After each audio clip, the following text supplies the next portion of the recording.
This is Mark Whitten. This is Adam MacArthur. This is Ann Yatko. This is Molly Chung. Hey everybody, this is Michael Yurchak. This is Daquan Wilshire. This is Lexi Nieto. This is Rico Fajardo, and you're watching. And you're listening to Spoiler Force Podcast. Set your heart ablaze.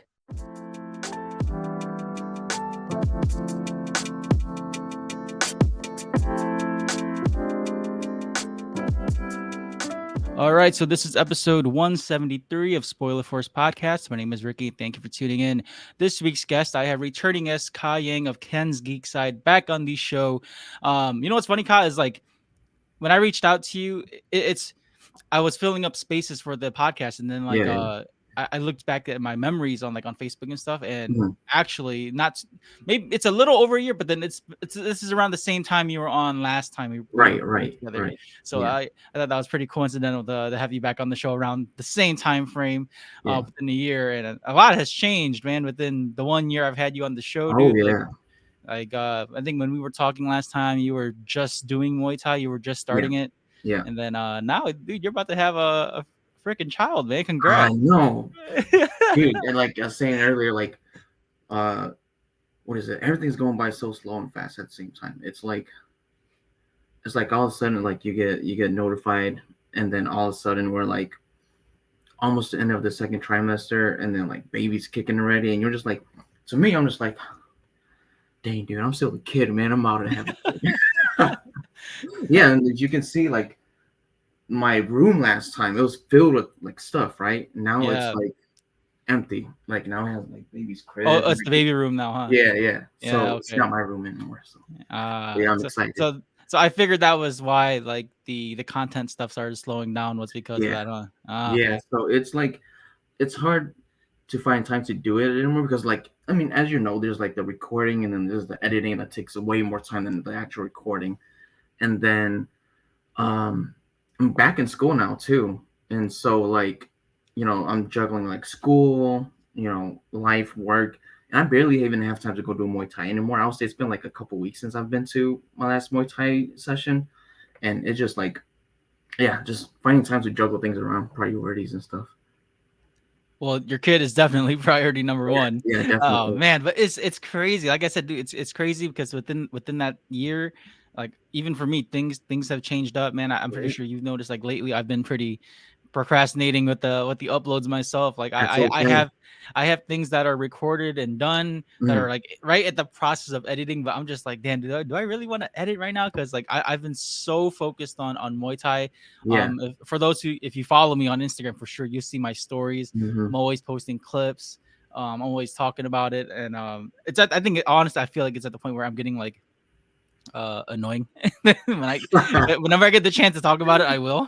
No, that's okay. Yeah. So like it's kind of like how when I was in my whole like MMA phase, man, like I was constantly talking about it, constantly trying to find a way to talk about it, and now it's switched over to like ONE FC, and now that K1's coming back too, and I've been watching a lot of like Stamp, Rod Tang, Super Bond. I've been watching like a lot of them. John Haggerty is one of my favorites right now. It's pretty crazy right now, man. Did you watch the Haggerty versus championship fight? I missed it live. I think it happened either the week before or after when I started Muay Thai. I remember my coach talking about it. He's like, yeah, man, Haggerty knocked out Nongo, and now it's a big deal because now the foreigners are everyone like, all the Thai guys were pissed because so it was an upset for me too, because like that fight didn't happen because I watched all the card fights like everyone else, and then like their fight didn't even happen till like 1 a.m. over here. So like I stayed up and watched that, and I was expecting it to go for like a couple rounds, but then like, dude, when Noah got knocked out in the first round, I was like, I stayed up all night for this. I was like, I was like, Noah was really good, and Haggerty, he's really good too. But then like, you know, being Asian, you kind of like, I just hope the Thai guy wins and stuff like that. But then like,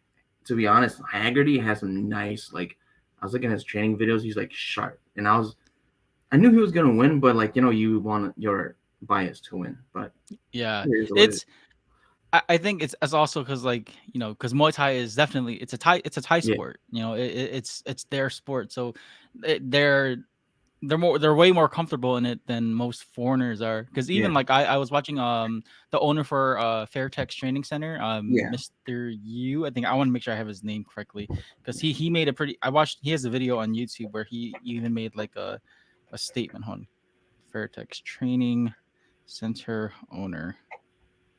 Let me put on this headphone here. See if hopefully the audio is a little better. Oh, Okay. Philip Wong, that's his name. Mr. Wong. Oops. Forgive me. So Mr. Wong made a video like on YouTube and he was talking about like, how and I'm paraphrasing here. He was talking about like how Thai fighters need to start training more seriously because now foreigners are coming in and they're getting better. Yeah. Excuse me. And what makes the game change differently too is the gloves. I've noticed that Yeah. them fighting with MMA gloves versus boxing gloves made a huge difference in the Yeah. stand up because now a lot of fighters are kind of like they're kind of like Muay Matno, like they're punching their way in. So I Yeah. mean, you still got the elbows, you still got the knees and the kicks, but it's now like you can break because you can break through the guard easier with smaller gloves. Fighters Right. are more willing to exchange with punches and try to get the knockout finish. Right. And as you can see, what Haggerty did, he's very clever. Yeah. He just came in, popped in that straight right, and knocked him out. And the thing with Thai fighters too is like the first couple of rounds would be them just like feeling out the opponent, right? So they're not really Yeah. gonna do any like big damage and stuff like that. And I think that's what was Nong O's biggest downfall because like if you go and watch it, he's not really like he's throwing jabs here and there, but then he's not really trying to go for like a finish. And then I think that was the downfall because he was pretty open, and then Haggerty, like you said, with that, I was like, oh, but it is. I think that goes for like a lot of traditional, or at least I'm just speaking from my opinion. I'm pretty Yeah. sure there are pros out there listening to, but I'm sure like when you watch a lot of Thai fighters, they do start off slow in that first round. It's definitely, I believe it stemmed from like betting reasons because like they had to bet on the Yeah. first bet on the fighter during the first round to see who they want to win, and then rounds 2 and 3, that's when they start going off on each other. Right. But now with foreigners coming in, Mm. they're going in for the knockout. Like they're going Right, in and just throwing right away. It's there's no feeling process. Like if you even watch like some of the UFC fighters, like Cerrone's a good example. He starts off very slow in the first round. He comes Yeah. in, it's a feeling process, and then he goes off. He picks up later in the round, which is Right. like a lot of fighters like started exploiting that. They started going heavy on him in the first round. Yeah. He starts slow. Yeah. But we'll see. Yeah, like you said, we'll see what Muay Thai goes because I would say Muay Thai has had a big boom within the last couple of years. Like, for sure, the last 2 to 3 years for sure. yeah, Because I think with what ONE FC is doing and Sit Yun Hong's doing, they are definitely pushing the brand like internationally. yeah, And the thing is, they do crazy like if people who don't know about ONE FC, dude, they have Friday night fights, or at least it's Thailand time, but then it's like Right. Friday morning here in the US. Mhm. But they have Friday night fights almost every Friday on YouTube for free, and you could stream it. And then they had the deal with Amazon, so they do like the Amazon Prime fights. If you're subscribed to Amazon, you could watch those cards for free too. And that's where like I watched the Mighty Mouse fight with the Brazilian guy. He had a trilogy yeah, with, yeah, and then he I think he fought Ratang on that same not the same card, but like on the same type of card, like the Right. Amazon Prime card. Stamp fights on the Amazon Prime card. She's got another fight coming up too. She's fighting for that vacant belt against Yep. Ham. yeah. That's gonna be a crazy fight too. It's gonna be a crazy fight. And then from what I see, you're gonna go. You're gonna fly out to Fairtex pretty soon, right? Or is that not solid yet? That's the goal for next year. Not anytime too soon. I'm shooting for the end of the year next year. Okay. So my focus now is hopefully by the end of this year I get my passport. My cousins have told me that like it's pretty hard to get it now with a lot of the wait times. Yeah. So it's better to do it early than wait. So I want to do that, and then for sure spending 2024 not going to cons or anything like that, Yeah, and yeah. just like just stay out of that area and just Right. save for Thailand. Yeah. I think if anything, like the most expensive part of it is just the flight. Right. Because I'm Fairtex Training Center is in Pattaya, Thailand. So Yeah. there's a little airport in Pattaya, but then like to fly there is like almost 25 to 2,700 because it's a Yeah. smaller airport. Yeah. So the cheaper route is to go to Bangkok and then take a bus down to Pattaya, which Mhm. will be like a 2-hour bus ride. Shout out to my friend John Colby. He's actually he was traveling in Thailand. He was giving me like some pointers, like, hey, when you go to Bangkok, you can do this. He only spent like a day or two in Pattaya, but he was giving me some pointers on Pattaya too, which I didn't know. I didn't know Pattaya had that. They had like a I guess a red district area. That's a lot Yeah. of that in Pattaya. I was only I'm for the listeners. I'm not doing none of that shit. I'm strictly going to train for like a week and couple days in Thailand. I want to spend. I'm gonna like fly out the day before Thanksgiving and try to come back like around December 8th. So I'm gonna spend my birthday there too. So I want to try to get like a good week of just straight Thai training and going twice a day type of deal. So the hotel and Fairtex Training Center, they're one building, so which is really cool. That's why I wanted to go. That's why I picked that location because Superbond. You saw the post I did was for Superbond. I wanted to go to Superbond's gym in Bangkok because it's only like 20 minutes from the airport. But Yeah. they on their website they didn't show any like accommodation there. Right. So Right. I don't know if I had to like book a hotel separately or if they offered it. I'd rather not. I'd rather not do that since Fairtex Training Center and the hotel thing are all together. Right. Right. I just do that. So that's the goal. And then hopefully, when I do spend the time in Pattaya, I hopefully run into either Ratang or Stamp. Yeah, That's it. dude. Jealous. Yeah, when I started Muay Thai, everyone was telling me that, dude, man, you gotta go to Thailand and train, dude. And I was like, well, what are like the routine and stuff like that, right? So they're like, I was looking at YouTube videos. They're like waking up at 6, running like 3 to 4 miles, come back, train all day, and I was thinking about it. I was like, maybe one day, if I do like want to do like at least like one fight, right? I would go and train in Thailand, but then like right now I'm just trying to like shed some weight off. So I was like, Yeah. I'm good because there's this guy I go to the gym with. He was actually in Thailand. He had his job over there, and that's how he got to Muay Thai. Was like he was jogging out one day, and then he saw like a whole bunch of like the Muay Thai guys jogging by, and he saw the big Muay Thai center, and he was like, maybe I should try Muay Thai. And he got into it. He was like, yeah, man, like he's like, even if you don't fight, it's a once in a lifetime experience. Like you have to go, you know. Yeah. So I was like, maybe one day, because like you, like I don't have my passport, and I'm still an alien. I still have my green card, right? Oh shit! I didn't know that. Yeah. So then like that takes longer from what people have said. Like if you want to go somewhere, you have your green card. It takes a little bit longer to do. So I'm like, dang.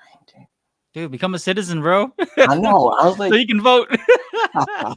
so the thing was like I was joking with my mom because like I was born in September. We came here in December, so I don't remember anything. Oh, So okay. yeah, so I was joking with my mom, like you can like hold me for like another couple months and stuff like that. But yeah, it's weird. So yeah, I definitely have to get my citizenship done. Yeah, definitely do that for sure. That way, because I can tell you this, like my dad, he never became a citizen. So my dad always had this green card, and I think he had an issue with board. I think was it border or something like that. They went on a trip and came back, and like they were looking through his security clearance, and because he had a green card, they were questioning him, and they practically almost detained him. Yeah. But because his record was clean, they couldn't get nothing on him, and so like me and my mom were like telling him, dude, like get your citizenship, and he's like, no, I don't want to do it. I don't want to do it because that makes me. Then I have to vote and I have to do all this and that. I'm just really, Dad, like just do it. And it's pretty crazy when that's why I tell you, like, dude, get it as soon as you can, because it's especially what happened with COVID and all that shit. Yeah. It's crazy. Just do it now to get it over with. And I'm pretty like that. I know the test is not hard. You should know your American history. Yeah. The only hard part is just paying for it. I don't know if they bumped the price up or not. Dude, yeah, they bumped it up because, like, okay, so the funny story is, like, my dad actually became a citizen before I turned 18, and that should have automatically made us citizens or something like that, but it didn't. And then, what is it? When I got married, my wife is a citizen. They're like, if you marry like a citizen, you automatically become one too, right? Nope. I think they skipped the test, but you still have to pay for it. So, like, I was looking at the price. I think it was like 1,000 something, and I was like, God damn. I gotta fix my car. I got bills to pay. I was like, I'll save it for another day. Like my green card isn't expired yet, so I'll be okay. But I'm not too. I wasn't familiar with the whole naturalization thing, but that I do think like something like that should have happened for you. Yeah, Anyone who's listening, if you know about like naturalization in the U.S., like let us know in the comments make me we know legal. too. Yeah, so Kyle can be he can Okay, be legal, man. Yeah, dude, like it's definitely a goal of mine though to go to Thailand. Like you, I'm still in the process of like shedding weight too, because like honestly, I that's why I did Muay Thai in the get go. Like the whole like wanting to compete and all that, that's kind of like out of my system because right. I'm not in my 20s no more. I Mm. can't compete, and if I do compete, then I'm gonna end up being in like the point Muay Thai. I don't know if you Right. heard of that, but in Texas they have point Muay Thai competitions where it's like semi-contact, Mm. where it's you can still contact to the face and to the body, but you can't go like all out. So it's just like Right. hard. It's like medium-ish sparring with Okay. gear on, Okay. and I mean, some of it looks pretty good, like because Yeah. you can still.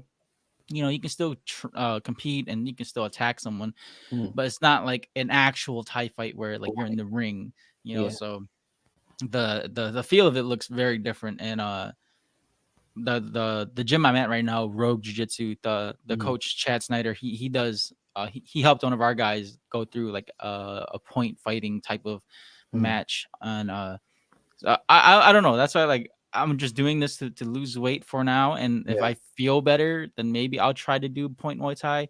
Hell, even try to do like an actual fight, but like I look at myself now, like being 30 and everything just changed. Like Yeah. even now, like I'm struggling to throw kicks now. I'm just not like the same when I was Yeah. like in my early 20s. Like my right hip has been so tight for the longest. So like even from I started training back in May. So Mhm. from May till now, it doesn't hurt no more, but I still can't get my hip to turn over because of like how tight my Right. tendons are in my hips. Mhm. And it's so bad. And that's why I have to I've been losing weight now, but then it's just I want to get to like at least by the end of the year, I want to be at least 220 or Mhm. under, and then when I go to Pattaya, hopefully I'm under 200. Yeah. That way I was I gonna can. say you look good. I was like the last couple of months, like I've seen your progress. I'm like, dude, man, Ricky's getting good, dude. Thank you. Honestly, I don't know the difference. I still feel fat, So the only notice the only thing I really notice though is just like how I feel after I eat. And Yeah. before I used to, in very monk fashion, you just consume everything in one Right. go, So Right. I definitely changed up the portions of what I eat. Mm. And then like my cousins that I live with, they don't eat a lot like I do. So like Yeah. they'd always be like, "Damn, Ricky, why are you eating like so much in one take? Like chill out. There's still food." And Bulking. that too, but like they don't really eat rice like that, and Yeah. Yeah. I noticed like it made me really self-conscious of like when I would make rice and do meal prepping and make lunch Mhm. for myself throughout the week. Like the amount of rice I make, I can eat that within a week, Yeah. Yeah. and that's for me. Like they don't even touch it. So I'm Wow. like, I was Yeah. just Yeah. like, God damn, dude. I'm like, holy shit. So I had to really cut down. I've been really cutting down my carbs for sure. Mm. I cut out beer. I still drink a beer or two, but not like how Hmong Right. folks drink. Right. And Yeah. I also cut out fast food and a lot of sugars. Mhm. So that's been helping my weight go down. Mhm. But the hard part is just like trying to find more days to be active because Yeah. again, Yeah. like I said with the podcast, it's been more now that I've been getting more into Muay Thai. It's been harder to like juggle all of Mm. this because the days I have to edit, I'm just like I don't feel like editing. I want to Yeah. train, and then I go train, and I don't want to edit no more. Yeah. Yeah. So it's hard now, and so Yeah. that's why like it's training definitely has been taking my priorities for sure. Because Mhm. honestly, I've been learning a lot too, and my coach is more like he does more Dutch style Muay Thai, Oh. and Okay. Okay. that's actually more beneficial for me because like for my body type because Mm. I'm not lanky, so Yeah. I Yeah. have to get in and like brawl or like and Yeah. I throw a lot of leg kicks, so that type of style works for me. But my Mm. cousin on the other hand, he's like skinny and Mhm. lanky, so he has more of the traditional Thai style. But Right. Right. we're like my coach is like, you two have the things that you need to get better, so you two have to work together to get better. Yeah. Yeah. Exactly. What was the hardest thing about starting Muay Thai? Dude, Or like honest when you first go to class, like what was the thing that threw you off the most? My kicks for sure. I knew my kicks were gonna be bad. Like it's funny because when I do like all the training stuff, even when I try jujitsu again, I still have the mentality of being a wrestler. So like Mhm. I think that okay, I feel good, then I can go do it. I go do it. My body cannot catch up with what my mind is doing. Yeah, So yeah, I had to really like humble down and be like, okay, I have to like pretty much learn everything all over yeah. again because I don't know everything.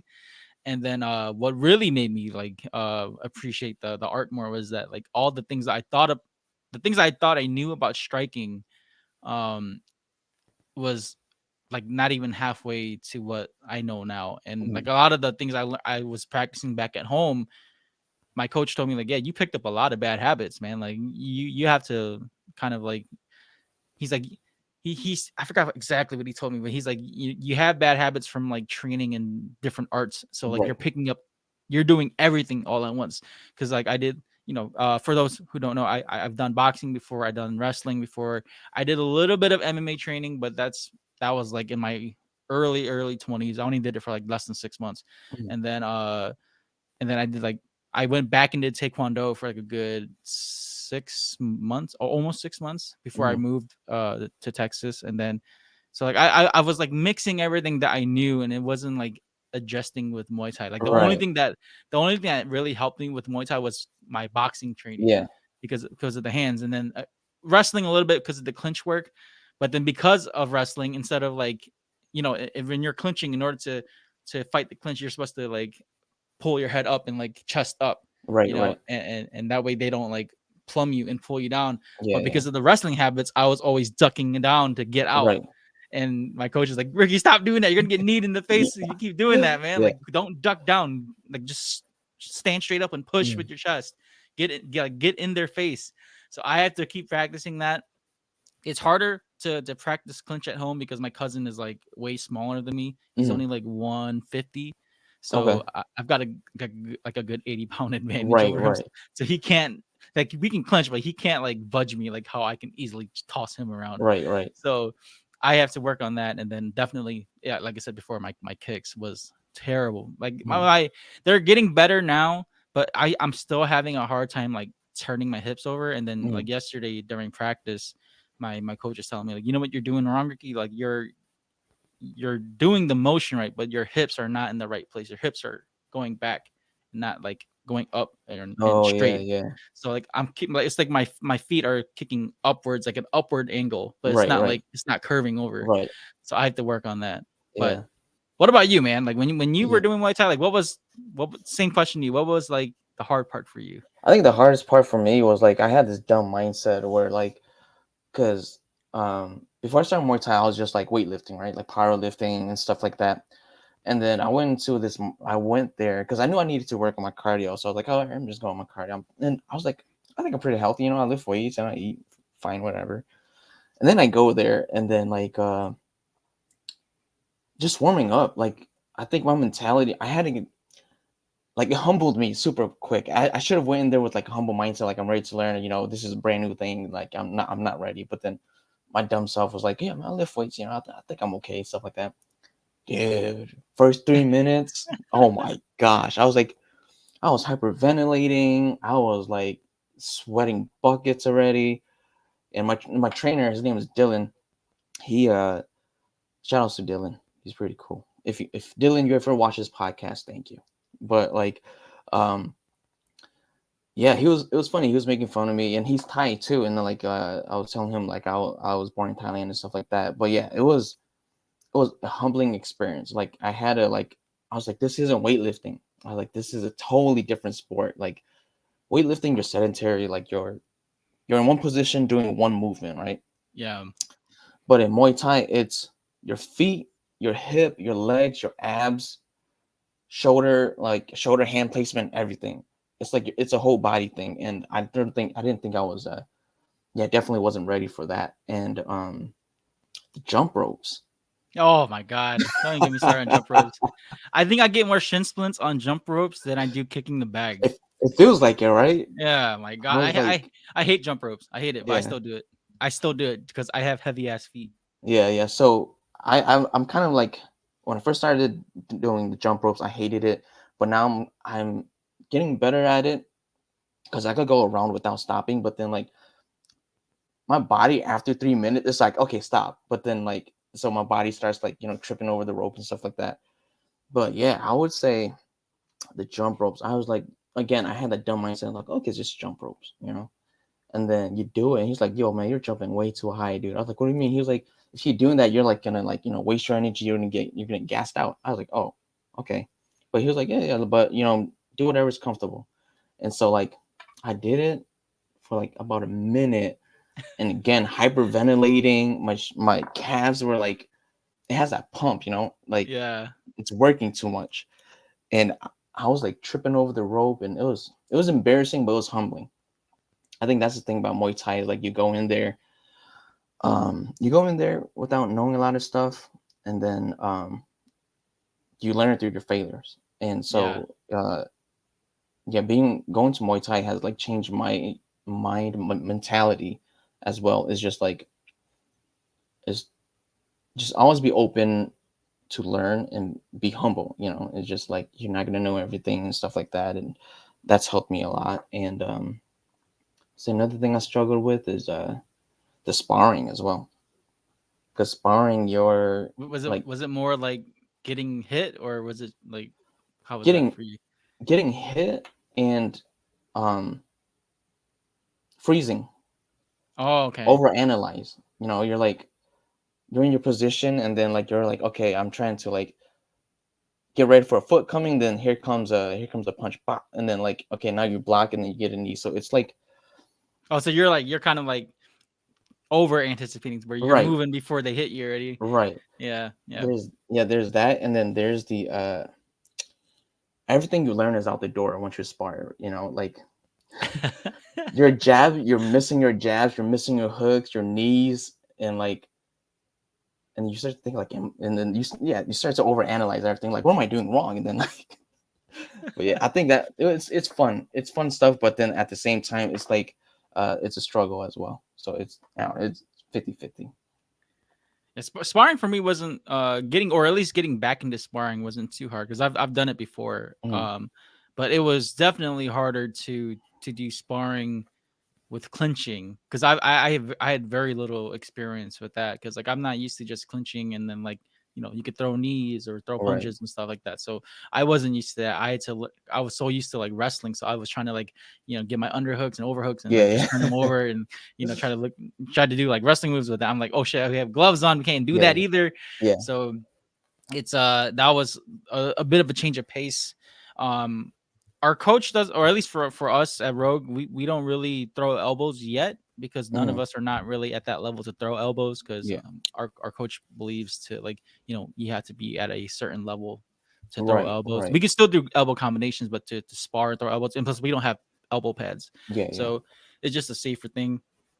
And our coach is like really he's very adamant on fundamentals, so he's Mhm. like make sure your footwork is right, make sure your body positioning is right, make sure when you throw your jabs and your crosses, make sure all your techniques right, because that's what's going to save you at the end. Like it doesn't Mhm. matter if you can do like a spinning kick or some fancy shit at the end, it's your fundamentals that's going to save you.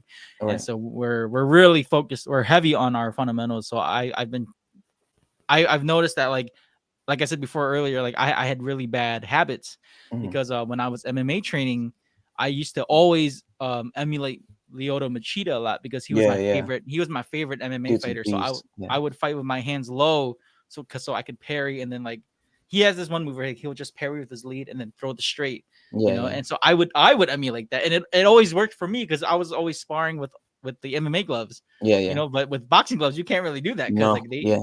the boxing gloves they're too big, so you can't like Right. just parry and do that. They can easily block it. So Mhm. fighting with my hands low, and then like I still have this habit now where like after my combinations I stop. Like Mhm.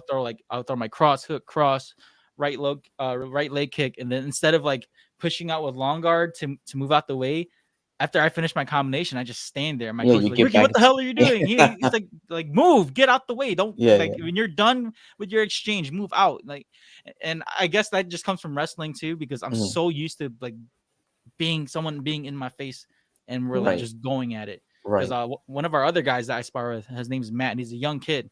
He's very good too. He's very light on his feet. He can move. He can do a lot of good counters. He switched stances too, and like that's how he would catch me, is because every time I'd finish my combo, I'd stop, and then he'll just parry, step to the side, outside kick. I'm like, God damn, I can't like, I can't touch him. So they're fast.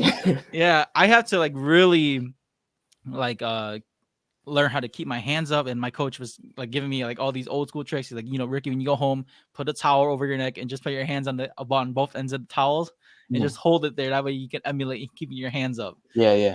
So I've been doing that, and then it's it's sparring's no fun, but like it's definitely I like doing it because it shows you where you're at, and especially here in Texas, bro, like the whole game has changed for me. Like, cause I don't know, when I was still in Michigan, like I didn't find a lot of Thai gyms. There was a few MMA gyms where I was back in Detroit, but they were always like a good 30 to 40 minutes away. So it was very hard to find like good training partners or go to good places to train. And coming here to Texas, man, like even with the small gym I'm at now, like there's some really good talent there. And then I don't know if you saw on my Facebook earlier this week, I went out to check out different gyms. There's one called Warriors Martial Arts Academy, which is like a good 8 minutes from where I live. It's in Flower Mound, Texas. And they're like the location was a small area, but then they have multiple locations. And the one we went to, the coach there, his name's Angel. He was teaching us like sweeps, and there was only me. It was only me, my cousin Bobby, and like two other cats there. What's their names? John and James. They they fought differently than the guys we have at our gym because they were like very kickbox oriented. So like one guy was like really tall and long, and the other kid was very like almost like Wonder Boy. I want to say Wonder Boy-ish because he was throwing a lot of kicks. So it was we didn't really get to spar with them too much, but I sparred with John, the taller guy, and it was definitely good to experience like sparring with taller guys because I don't get that opportunity a lot. It sucks because it's either I'm always the bigger guy when I'm sparring or the other guy is just like heavier than me. He's not taller, like tall. So this other guy was like a good 6'1", so he had a really good reach advantage on me. So I kind of figured like, all right, it became a game of distance where it was more like, okay, he's got the long jab, I had to get in and close that gap, and so it was a game of that. And then this past Wednesday, I went to Janjira Muay Thai. It's ran by Pong Janjira. He's the son of Saxon Janjira. For those of you who know, Saxon's a pretty big deal here in Texas because he's got a really good gym here in Plano. And I believe Saxon's like one of the first Thais to like come here to the States and like open up a gym and become very accomplished. And he was very accomplished in Thailand. But his son Pong, like he credits to him, like him and his crew, they're a bunch of killers in that gym, dude. Like they were like leagues ahead of like to the other areas that I've went to go check out. Like it's kind of like, you seen that movie Never Back Down, and how the main character went to the advanced class? No, I don't think I've seen that movie. You haven't seen that? Okay, Never Back Down's like a classic MMA movie. It was like one of the movies that like really trendsetted MMA, but it's considered like the twilight of MMA movies.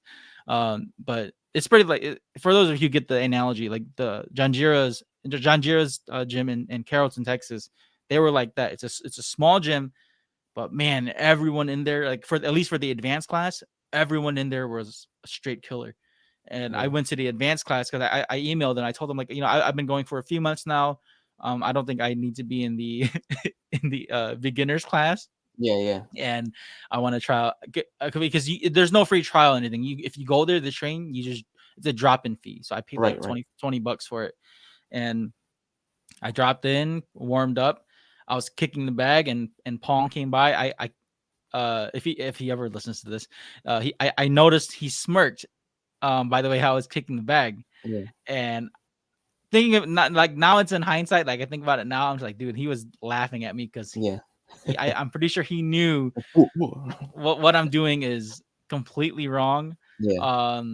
And like it's different, dude. Like I've never felt like that kind of like intensity in a gym like that. Like even it was even more intense than wrestling because like in there, like I said, there's all these killers in there and like they're all tall, strong dudes. Mm. And we had and that, I went on the day they did clinch, and Dang. the whole like training session of that 1 hour session was all clinch work. So like we started off with 5 minutes of straight jump rope, and then they were like, all right, it's 3 rounds of clinching with no gloves. So I went through that against like two really tall, like one tall guy, um, one MMA guy. I can tell he was an MMA guy, and then another guy was I believe he was another MMA guy too, but he was like a shorter Asian guy, but he was like jacked, like Goku, Dragon Ball Z type jacked, Yeah. and he was strong as shit. And went with them, and then we did clinching with gloves on, and I was clinching with like this one girl, and she was going 100%, or at least I think she was. She was a tiny girl. Yeah. She was a tiny girl, and I don't know if she does listen to this. Like, no hate on you, but she was like going pretty rough. Maybe I need her a little bit too hard. Who knows? Yeah. Yeah. Because by the time I got to her, I was exhausted from Yeah. clinch. So maybe I threw my knee at her and hit her hard unintentionally, but she was going 100%. So like Yeah. I had to like pretty much like ragdoll because I was just like triple her size. I Yeah. just Yeah. ragdoll her around, and just like whenever she was pushing hard, I just shove her to the side. But Yeah. because I was so exhausted, I kept like keeping my head low. That's why even now my neck is like so sore from Yeah. hunching over. Because what they would do is the moment they catch me hunching over, they just plumb me, and then instead of pulling me down, they put all their weight on their forearms and they just like squeeze and push down. Instead of pulling them, they push down with their forearms. Oh, So I'm okay. spending all that time like pushing up, and Yeah. like, dude, it was fucking painful, man. Like Yeah. I've never felt I haven't even felt that in wrestling, dude. Like wrestling didn't even give me that much neck pain. Like clinching like that was freaking terrible. Yeah. Clinching is a whole different ball game. What is it? So the first time I was with Dylan, that was like it was kind of like a demo. It was still a drop-in fee, but like Dylan was giving me a demo of what he does, right? So it was a one-on-one with Dylan, and that was exhausting because, like I said, that was my first time doing it, and like it was just crazy. And then I was like, all right, cool. Like I'll sign up for classes, and then he was like, all right, cool. Class starts next Tuesday. And, like you would come next Tuesday, and then we'll get you started. I get to class on Tuesday, and my first ever Muay Thai class is clinching. Like, so we didn't throw punches, we didn't throw kicks. Well, we threw punches at the end, like we worked at combos and stuff like that. But then for like the first 30 minutes, 45 minutes, the warm up, obviously the jump rope, and then the clinching. And again, it's this dumb mentality of, it's just, grabbing each other and stuff like that, right? Oh my gosh. It was like you said, my neck for like a week straight, I felt like something was loose in there. Like my neck was so weak. Yeah, my neck muscles here, my shoulder muscles. And some guys, we were doing it with the wraps on, and some with the Velcro like scratch my neck and stuff like that. Oh, okay. Yeah, it was crazy. Clinching is like, it's definitely something else. It's you're either good at it or you're not. So I feel like I'm okay. It's definitely a different game, dude. Because like that's why like now after doing more clinch work, especially Thai clinch work, like it's when you watch people complain and bitch about like why are they clinching, especially in UFC when they're like pummeling against the cage. People get mad about that, dude. Like people don't realize how hard it is to pummel and keep that same pace when you're done pummeling. Because you're spending so much time squeezing and pushing, and especially if you're the guy with your back against the wall. You have to like push out, and depending on your position, if you got the over unders or whatnot, you have to really fight for your position, because if you don't, you'll get taken down. And same thing with Thai clinching is like we're all if you're clinching, you're looking for the sweep, or you're looking for the just control of the head. And so like our coach wants us to practice more like what he calls the T-Rex clinch, because you have like one behind the head and one on the bicep. You can like turn them over instead of like, because when you plumb with two big boxing gloves on, that's not going to do anything. They can easily break out. So you want to like maintain the distancing and kind of just like control the head movement. That way you can find ways to throw your knees or sweep if you have to, or escape. So we've been working on that, and like I said, we're going to Janjira and doing that. It was a whole different game, and my God, I honestly like it makes me want to be better, but it just like I don't think I'll be going back to that gym anytime soon because I made a joke about it on social media. I was like, dude, I didn't have enough Pokemon badges, and I went to that gym. You know what's one of the craziest thing I've noticed ever since I started Muay Thai, or like so when I was doing Muay Thai, I was doing Muay Thai Tuesdays and Thursdays, and then boxing on Mondays and Fridays. At the same gym or different gyms? No, it was actually my wife's uncle, I guess. He's a boxing coach, and he used to be a pro. He was like a pro boxer, but it kind of he had a stroke and things kind of stopped. Oh, so okay. so he's been teaching out of my in-laws' garage, and we got everything set up, like the boxing bags and everything like that. And so I will go to my in-laws' house, and then we'll just do the training for boxing over there. And then ever since I've done Muay Thai and boxing, doesn't it make you watch? Well, you've had more like combat sport experience than me, like when you first started MMA and stuff like that. Don't you look at action movies the same now, like kung fu movies and stuff like that? No, you look at them differently now. Oh yeah. When you're talking about like something like Ip Man, or like Bruce Lee, yeah. You watch those, like it's very choreographed now. Like you can you see how they like. Again, nothing against those actors, but you see how like they're showcasing the highlights of what their art is, right? Yeah. Because like people love to have like Muay Thai versus like Kung Fu, or Muay Thai versus Wing Chun. You know, it was Ip Man 3 where he fought the Thai guy at the elevator, like yeah. So like, you know, they kind of show that where like they highlight Thai boxing, but then they also show Ip Man winning with Wing Chun. Hell, he fought Mike Tyson and almost they didn't. In real life, he would have been killed by Mike Tyson. We'll put it that way. I don't care what anyone says. If Donnie Yen fought Mike Tyson and Mike Tyson lands one shot, but whether it's a body hit or a headshot, Donnie Yen would be crippled for life. I mean, like he even has like the weight advantage over Donnie Yen too. But yeah, you know, they you know, those kind of movies, they like to showcase like, you know, Chinese kung fu or Chinese boxing can still keep up with the modern day martial arts now. But definitely makes me watch those movies a lot different. Like now, but then if you're like watching like, you know, like Bloodsport, then it's definitely very, very cringy, you know, because Van Damme's like, you know, doing the flashy kicks and the splits in the air and all that shit. It's definitely not realistic. But doing striking sports, especially again like with Muay Thai, like watching the sport is different now too, because like I said earlier in the episode, like I thought I knew striking, and then now that I'm like talking to, you know, I talked to you, I talked to Maita Vang, even LP's boy Titus, you know, they're strikers, and like when you watch the fights on TV, you kind of understand what the coaches are saying. You're understanding what the fighters are doing with their techniques. Like we talked about John Haggerty. John Haggerty has a very good use of his front teep, and everything stems off that front teep. He'll teep you with the left leg, fake it, and then come in with the hopping right punch. And you know, and I love his seminar, by the way.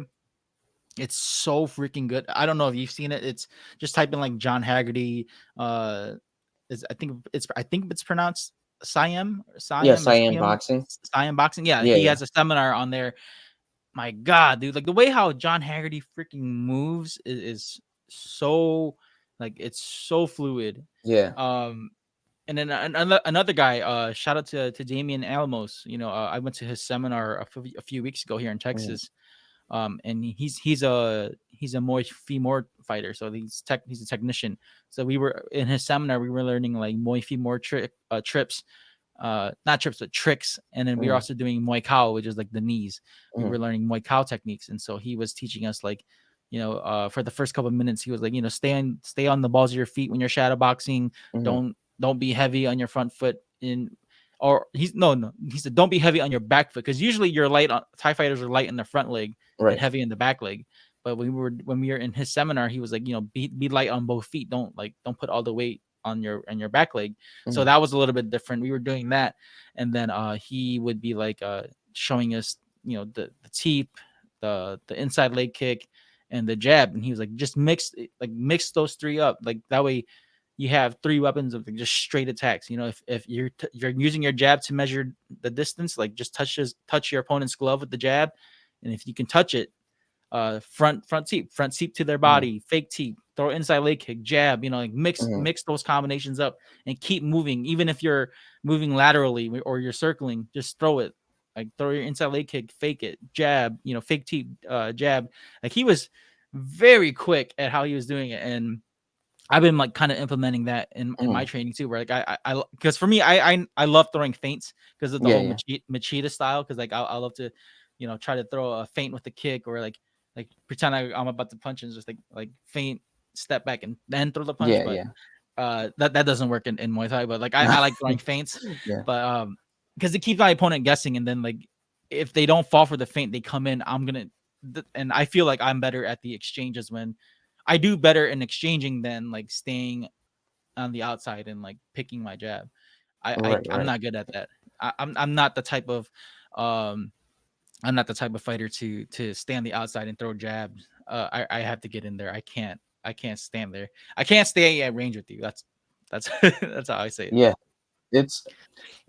I think when we would spar, I think that was what I was struggling with too. They were like dude, like Dylan was like dude, you're like you're standing too still. He was like, you're standing too still, and like, what is it? When you throw your combos, you don't throw anything else like 1, 2, 3, and then like I'll step back or like stuff like that. And so that was pretty hard for Muay Thai too. Were you throwing like one at a time, like one cross, one? Yeah, like one and then like 2, 3, okay. and then I go step back, and then like they're like move, can't move. Yeah, it was pretty it was sparring, but it was intense because like I've never hit someone before, you know. So like I don't know, the nice guy inside of me, I was like, should I really punch him? Like they're like, yeah, dude, just punch. Like, don't worry about it. Like everyone's geared up. You'll be fine. I was like, okay. Well, it's definitely depending on your partner too, though, because I've had experiences where like sparring with certain people who don't know how to spar, right? Because at our gym we get a lot of new people coming in for the free trial class, and if the first thing they always say is, when can I start sparring? Yeah. My coach is like, no, you're not sparring, because if you get your ass kicked, then you're not gonna want to come back. Right. So Chad is very adamant on like teaching you the fundamentals first, at least getting you familiar with the fundamentals first, and then he'll slowly bring you into sparring. Like for me and my cousin Bobby, because we both came together, we were able to spar against each other. You know, like we're partners throughout the whole. Like every time we do drills or techniques or pad work, it's always me and my cousin. So my coach knows, like, okay, so these two are working together. Like within like our first week, he let us spar, but he's like, you two only spar together. You know, so but I think when he I'm not trying to brag here, but when he saw me work, he kind of figured like I had some sort of training, because like I could, because of the boxing, I could throw my hooks. I know how to throw punches. I know when to snap on my punches, but like it's just like I'm so out of shape. So like it was hard for me to keep up. No, I get it. Yeah. When it came to conditioning. But now it's just like now I get to spar with more folks, and it's definitely, he's definitely trying to get us like more rounds in. I don't know when he'll do it, but have you seen the picture I did back in like June where I showed like the sparring session with another gym? Yeah, with those guys. I believe they're at Sloth BJJ, and I forgot which, in Irving, Texas, I believe.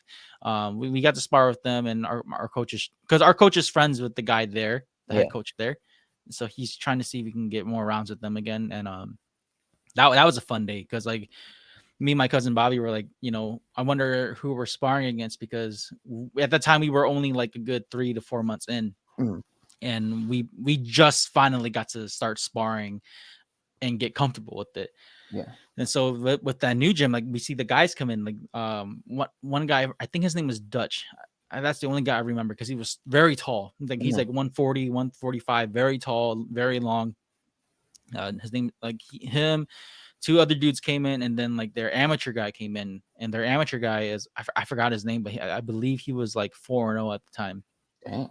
he came in to train the young guy that I was telling you about, Matt, the young kid, because he did the whole the point Muay Thai. And so our coach is like, yeah, we want the amateur guy to spar with him.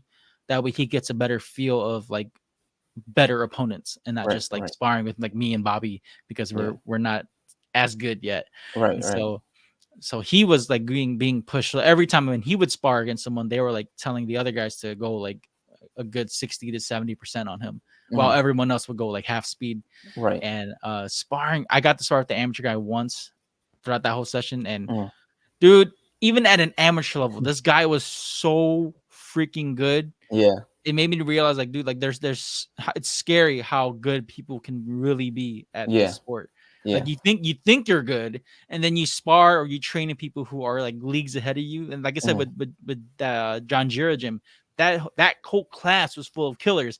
So I can only imagine, like, when you go to his dad's gym in Plano, Saxons, where that's the actual Saxons gym. And you go train over there, like it just really like when it really like blows my mind when I think about it, especially here in the state of Texas, how many gyms there are, how many good athletes there are, and on top of that, how many good actual fighters there are. And where I stand at throughout like this whole thing, not saying I want to compete, but like it just shows me like, dude, you're not that good.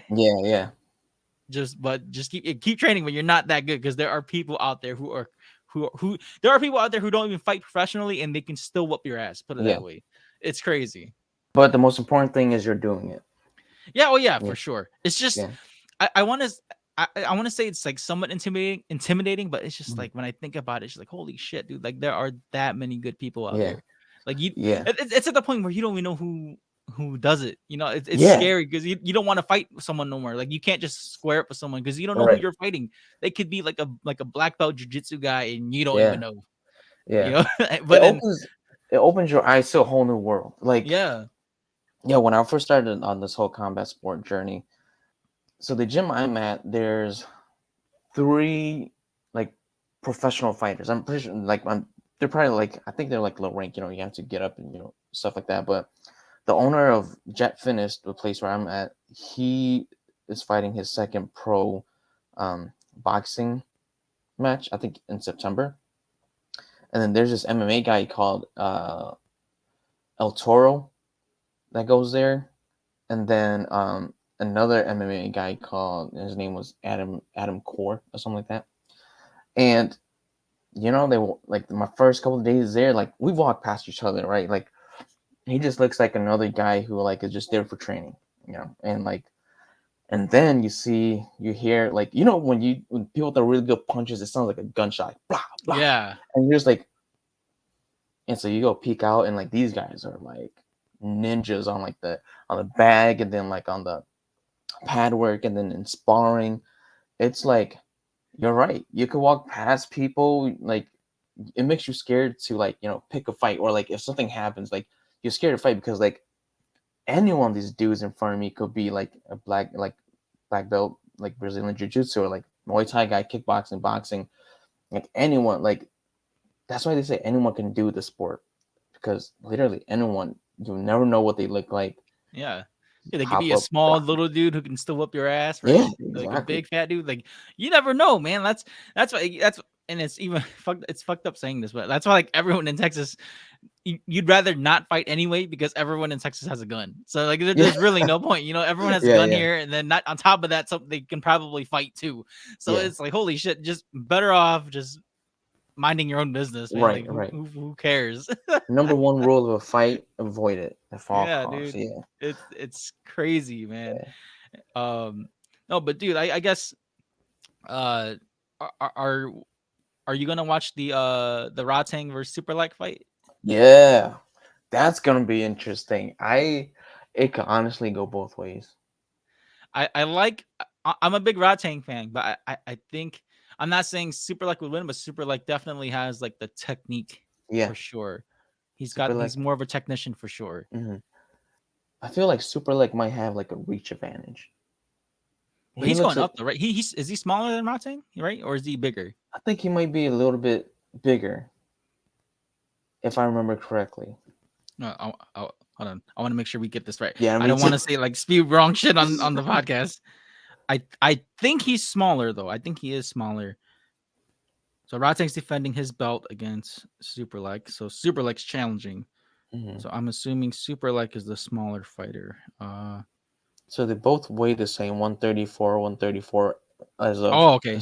Oh, they're same weight. Okay. Yeah, but I'm Okay. like height advantage. Well, Superlek's only like an inch taller than Rodtang, but like he looks like he has like, how should I say it? His arms look long for some reason. Yeah. Like, so it's definitely a physical thing too. Like Rodtang's, he's more of like the stocky fighter. Yeah. So like he's throwing big punches and big kicks, but Yeah. he's also eating them at the same time. Like Right, he's right. willing to trade. Where I think Superlek is more, he's gonna stay on the outside and throw his kicks, throw kicks at Rodtang's legs, and like throw his jab out. So it's definitely going to be a stylistic matchup in that sense. But I'm excited because like it's because it's Rodtang, you know, because he's on fire right now. He's young, he's in his prime, you know. So it's good to see him fight someone that's challenging to him. And I it's weird because like I wanted to see him fight Haggerty again because I in his last fight he called out Haggerty after winning.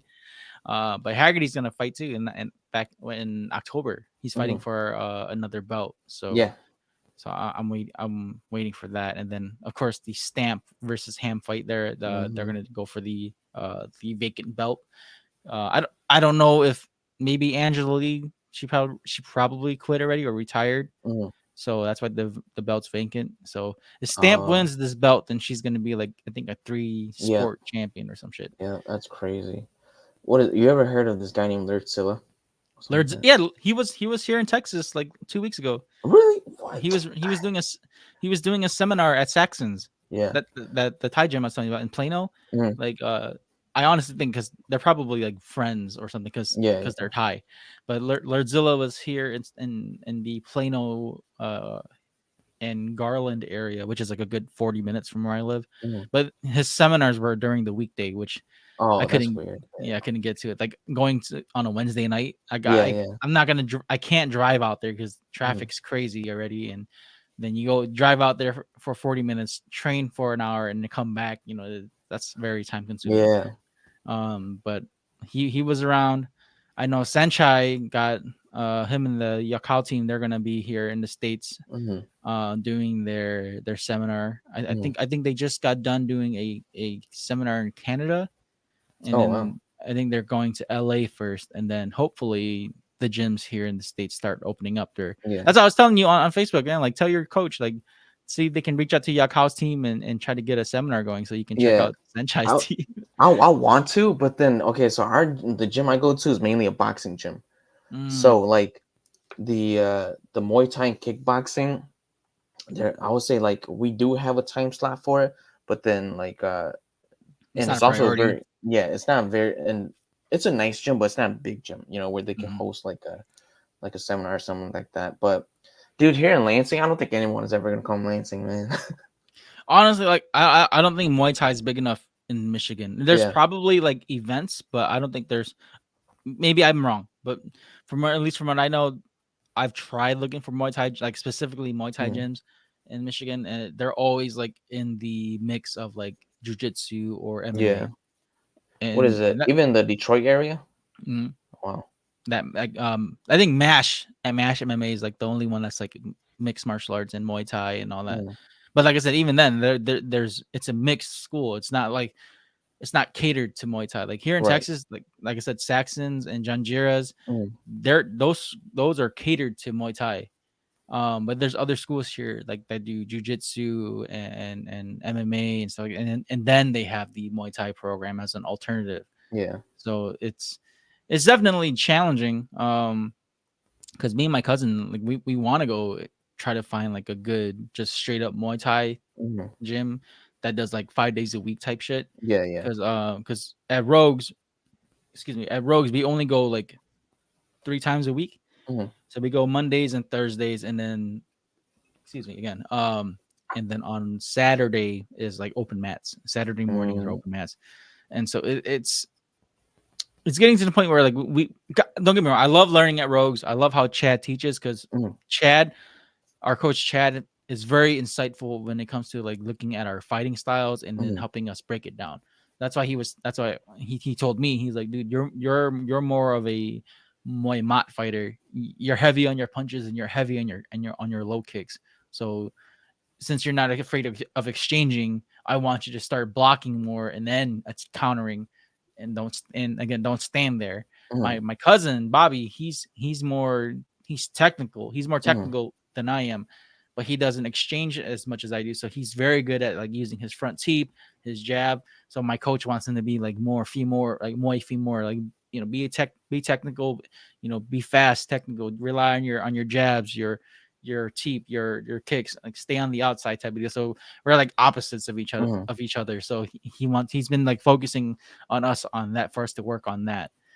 Which is why I love where I'm at right now with Rogue, but I wish they had like more days for Muay Thai. Yeah. Like if I could go like Monday, Wednesday, Thursday, I'll be fine with it. Like Yeah. Monday, Wednesday, Thursday, and then Saturday open mats. I would love to do that. Mhm. But unfortunately, because of time and schedules, we can only go twice a week for now. But like for the price, the price we're paying for it is, dude, it's a steal. Like there's no Yeah. other gym that I've seen that offers like 3 days a week like that for only $100. Yeah. That's not bad at all. Yeah, it's a Yeah. complete steal.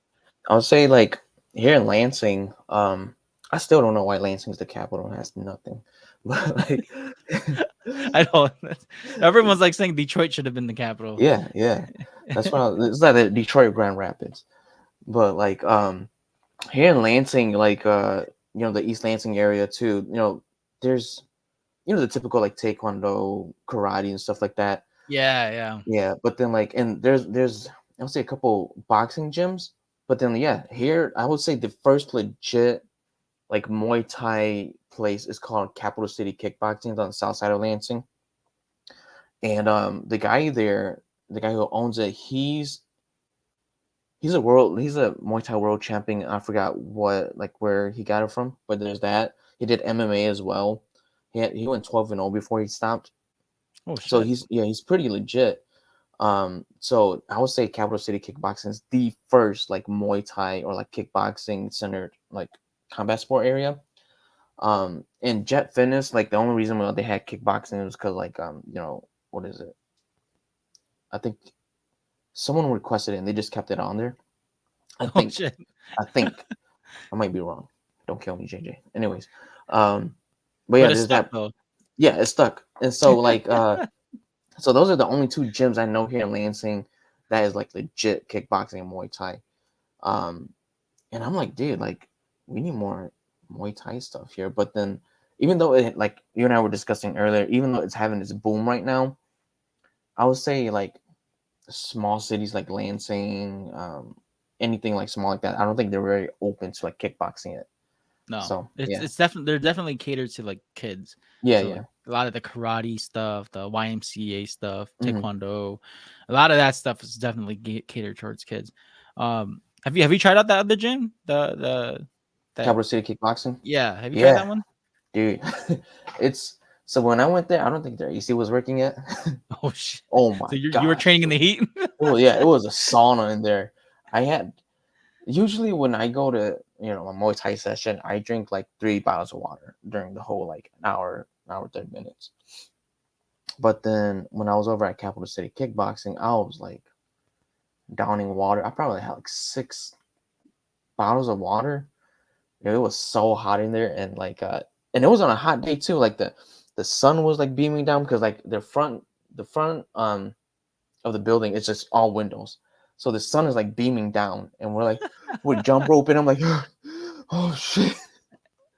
The dude, I forgot his name, but he was like, "You sure you've done this before, man?" I was like, "Yeah." Yeah, it was a whole different.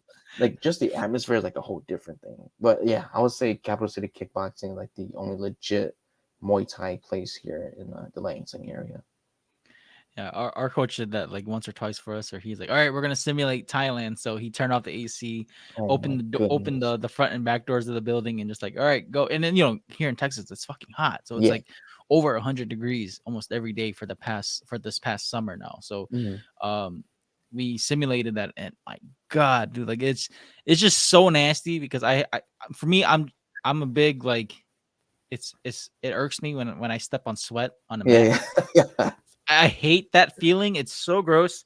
And so, but because we were simulating Thailand, he's like, get over it, man. Like if you go train in Thailand, this is exactly how it's Yeah. gonna be. Like it's hot, it's nasty. You're gonna be sweating your balls off like this, and definitely like training like that, like put me in a place where okay, could I even really hang in Thailand if I went there? You need to go train.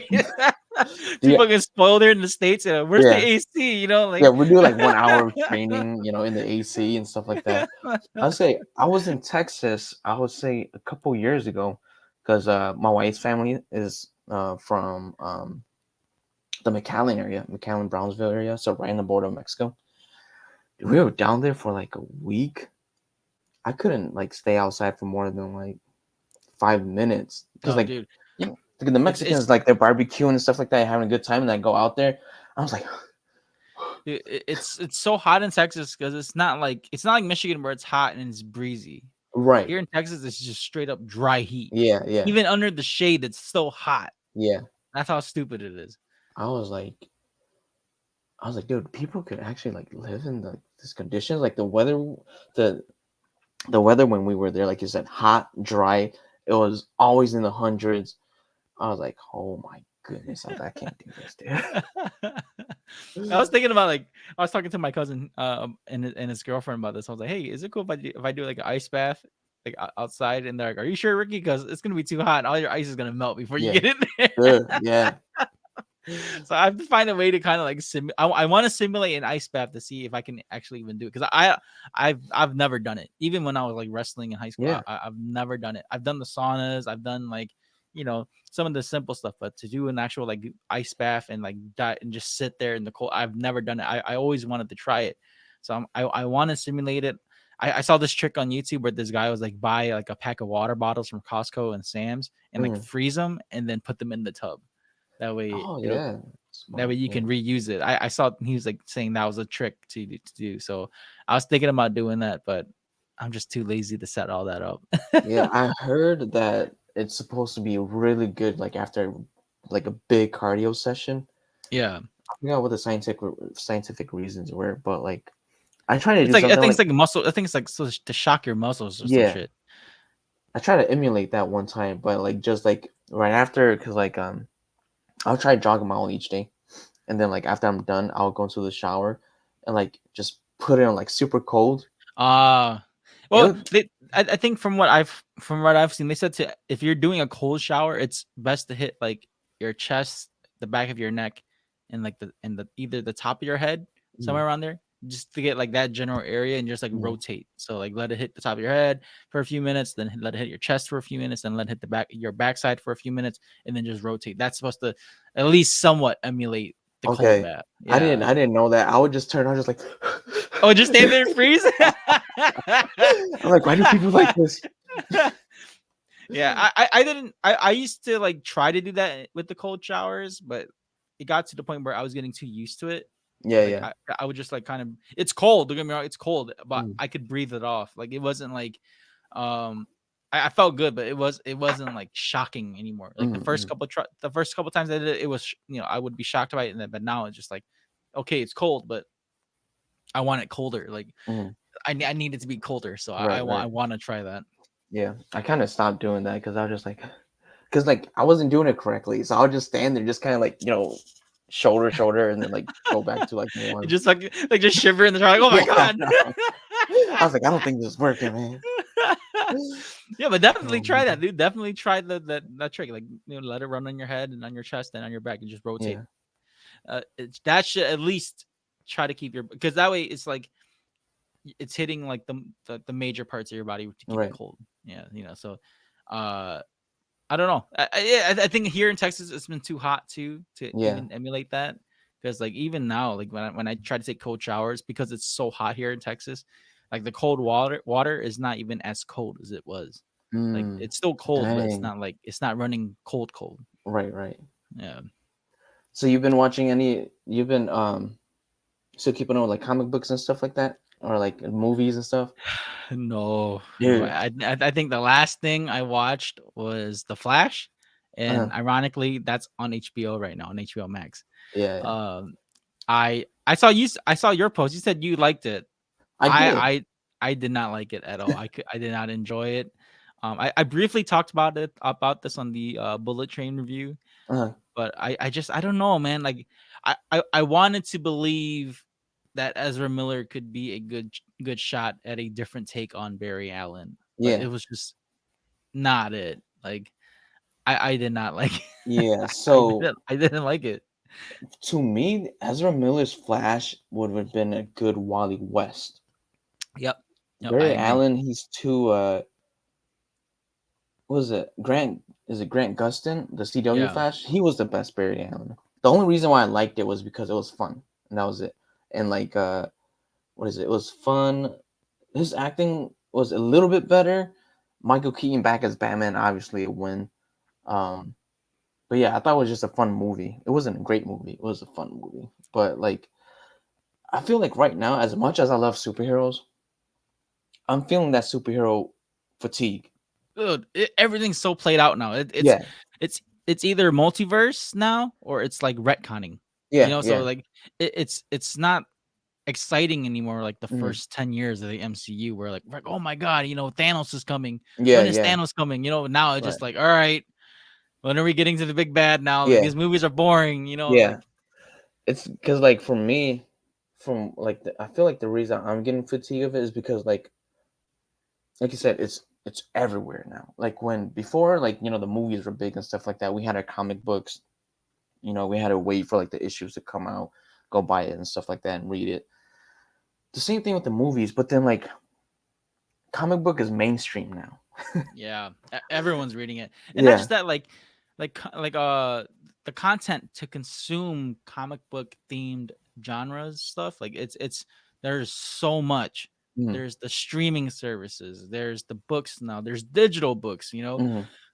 there's movies, there's TV shows, there's so many things that's revolved around like superhero. Like for me, even like watching Secret Invasion, I couldn't get myself into it. Like Yeah. I tried watching it. Spoilers. The only thing that shocked me was Maria Hill's death. They Yeah. killed her. They killed her. And then I was like, oh my god, what's next? And then like I watched it and I was like, oh, this is boring. And then they Yeah. gave Khaleesi powers. I'm like, oh Mhm. my god, bro. Yeah. Like it's just I feel like they were reaching. yeah. They were reaching, bro. Oh man. I feel like it was the reason why the movies was so excited in the beginning was because like it was obviously a new thing, and also because yeah, maybe I'm repeating myself. It was once in a while it get like the comic book movies would come out and like us as comic book nerds would be really excited about it, but now it's like every year there's something new. Well, what made it exciting for like the first what is it, not phase, but like the first MCU stuff Mm, was because like as readers we got to compare and contrast yeah. what storylines they were going to use, right? So Mhm, like Civil War, yeah. or like okay, so it's we know they're not doing a full-on Civil War because they Right. don't have Right. the rights to Fantastic Four or Hmm. X-Men or Punisher. They don't have rights to those yet. Hmm. So how are they going to change Civil War to where we can still enjoy it, but like Hmm.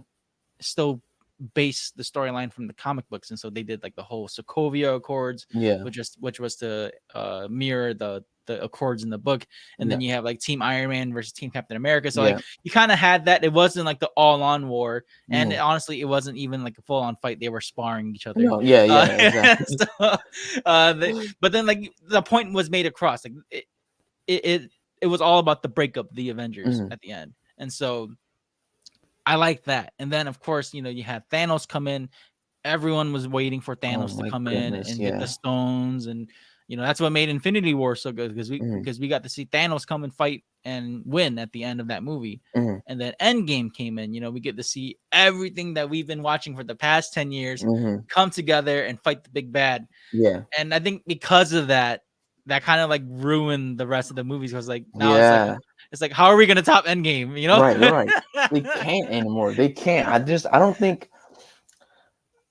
don't think there's another villain. Well, Galactus, maybe Galactus, but Galactus sounds good. But what leads up to those events will determine how hyped I am for MCU Galactus.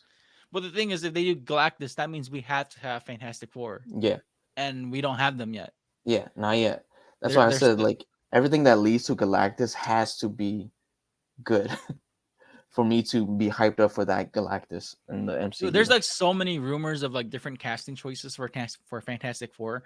Like I don't even care who they pick anymore. I'm just like, dude, just find some actors and cast Fantastic Four, bro. I was really happy they had Jim play Reed Richards because Dude, that's all I saw was Jim. I was like, that's Jim. yeah, it was like I don't know, that casting rumor started because there was this comic book where like they drew Reed Richards to look like John Krasinski, right? And ever since that, like it's been like now it's like fan casting, and when they casted him, I was like, huh, they actually like did it, and he was pretty good. But like you said, like he's just Jim, dude. That's Tuna. Yeah. Anything that John Krasinski's in, dude, it's Jim Halpert. Yeah. It's just Jim Halpert with the beard or Yeah. Army Jim. Yeah. You know, like when he's in like what was that show he was on Amazon, like Jack Reacher? Jack Reacher. No. Yeah. When he's Jack Reacher, I was like, dude, that's still Jim. Like he's not, no matter how good of an actor or director he is, Mhm. he's forever Jim Halpert to the viewers, like to the audience of The Office. Like you cannot break that mold. And Same thing with, yeah. Go ahead. I was gonna say, and I'm happy that like he revealed that like he knows that people know him from Jim, and he's like, I'm fine with that. He's like, if that's the only role people remember me for, like I'm so happy it's that role. So I'm glad he's embracing it. Yeah. And not like, oh my god, like going through like a crisis, whatever. But and he's owning that Jim role. So I'm happy, just like whatever job he does, like he's always Jim, but I'm happy he accepted the fact that he's Jim. I hope that the residuals that they get for The Office, man, that shit better pay off for them, because yeah, constantly restreaming, buying stuff off. Like, dude, like I was when I saw Rainn Wilson back at Fan Expo, I know, lucky in Dallas, like he was talking about like how he wasn't sure what was going to happen after The Office, you know, and this was during his panel at Fan Expo Dallas, and he was like, you know, I tried doing my own thing, tried to do different roles and direct and write, but nothing seemed, you know, good, because everything that came wasn't long last. There wasn't longevity to it like how it was for The Office. And so once Netflix rolled The Office, that's when like everything started coming back again. Like not even now, like what, like 10, I want to say 10 plus years after The Office was done, people still love the show, and you know they make their money going to conventions now. Yeah, it's crazy. The fact, okay, so I started watching The Office, I'll say 2020, 2019 or something like that, and the show was done already, and it was on Netflix. Because like, you know, I heard people talk about, like, oh man, you should watch The Office, man, it's fun. I'm like, whatever. And so I finally took a chance at it, and I was hooked. Like I like binged all the seasons within like a month, and then like I've rewatched it ever since, and like I even use it for like background noise and stuff like that. Same for me. Yeah. I don't know, there's something. There's like I could listen to the episode and be like, which episode? I know which episode it is. You know, like yeah. And then I could just hear it and still laugh at the joke because I know what's going on in that scene. For me, The Office, I remember clearly. I was senior year of high school, and my math teacher, Mr. Galaska, he loved saying "That's what she said." Yeah. Because he watched The Office so much. When I look at it, when I think about it now in high school, that's not really appropriate to be saying that around high school kids. But he would still say it. He was a young dude. He would still say it. And so, the last day of our senior year, he put on The Office season 1, and we watched like episodes 1, 2, and maybe 3. Wait, 3, because I think we watched. I want to say 3, because we watched the pilot. And then we watched the Diversity Day, and then I think basketball was after. So we watched those. I remember, and because of that, I had like I think The Office was still airing, but it was already towards like its end year, so it was already like the end of season 7, beginning season 8 type of deal. So I tried to find a way to. I think it was streaming on Netflix already by that time. So I binged it and like just fell in love with it and waited till like they had season 8 and season 9. I want to say season 9 on The Office, and season 8 and season 9 were definitely a tough watch. I couldn't really get through those. I pretty much, for me, like most Office people, we kind of stopped watching it after Michael leaves and then restarted again. when Michael left, yeah, I didn't know how to feel too. I was like, should I stop here? Like, what's going on? I didn't like Will Ferrell. Well, Will Ferrell, he was pretty funny, but like, he wasn't like the best, like, boss, whatever. Dude, I love about D'Angelo though is like when he was eating the cake and he grabbed the cake. He's like, I know I can't do it. He threw it away and then he picked up another piece and he's like, I can't do it. Threw it away. Like, you're wasting the cake. He's like, you gotta go for the corner. Yeah. You're just like grabbing with his hands or like he's fucking juggling. The juggling. Oh my god. And the freaking when the basketball thing fell and broke his neck. Yeah, that. There was that, and then what else? Yeah, I would say those are my memorable moments with D'Angelo. Dundies, where like, he couldn't do the speech. He went to the bathroom and threw up. Oh. I like the one with who is it? When the skit him and Michael did for the Dundies. You remember that one? Oh, when they were like going around the office, right? And yeah. They were like pretend. Was it when Michael was pretending to be like other people in the office? Yeah, I think that was it. There was that. I actually what saved season 8 and 9 for me was Robert California. Oh yeah, yeah. Andy, I hated what they did with Andy. I was like, they ruined his character. I was like, it would have been a good character arc for him to finally like commit to Aaron, and then he goes off, and I was like, why? And then he ruins his engagement to go back with Aaron. I'm like, really? It was so stupid. And then they break up at the end anyways. It was so I was like, yeah, exactly. I was like, why are you guys stupid. making him like this character? Here I am so passionate about fictional character. I was like, why are you guys making this character go through all this just for him to have like not be together at the end? Like, waste. I honestly I go back and rewatch it and I was like I liked the old Andy better. I like the Rager Andy where he punched the wall. I like that because once he came back from anger management, he was like soft and boring and he was like a big suck up and I did not like that. Yeah, and it's crazy because I still go back and watch it and I still pick up things that I haven't noticed before. Like I would say my third or fourth time watching it. I must have skipped it on my first couple of viewings, but like there was this whole couple, like there's these couple episodes where I'm like, I don't remember watching these at all. Like this is brand new to me.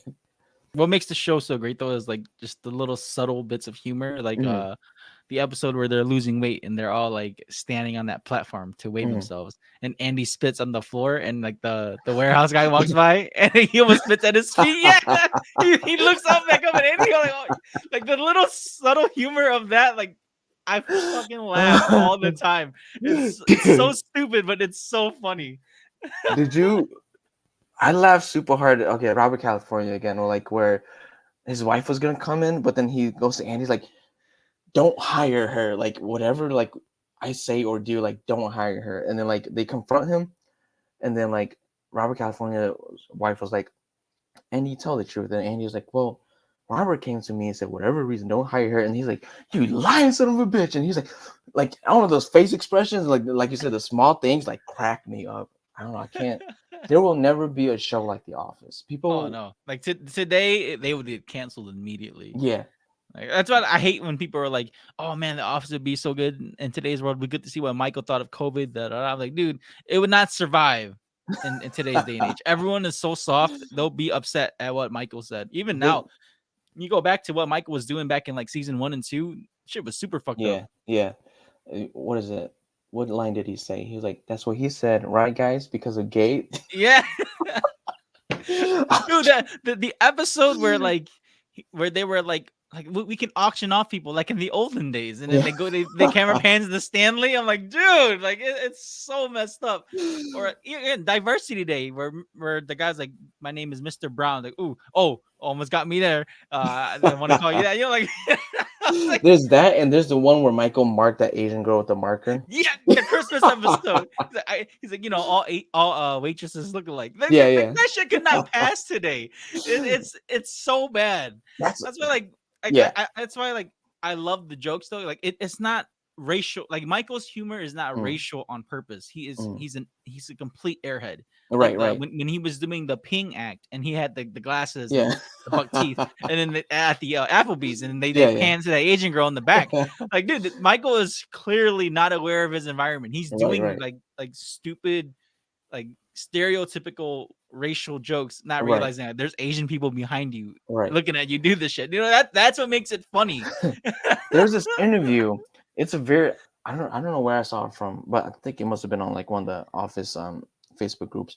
But there was this interview when they were like still filming The Office, and they interviewed Steve Carell, and they're like, "So is Michael Scott like a homophobe?" And he's like, "No, he's not a homophobe. He's like, if you look at the show, he's a kid. He's still a kid who's still learning. He just doesn't know."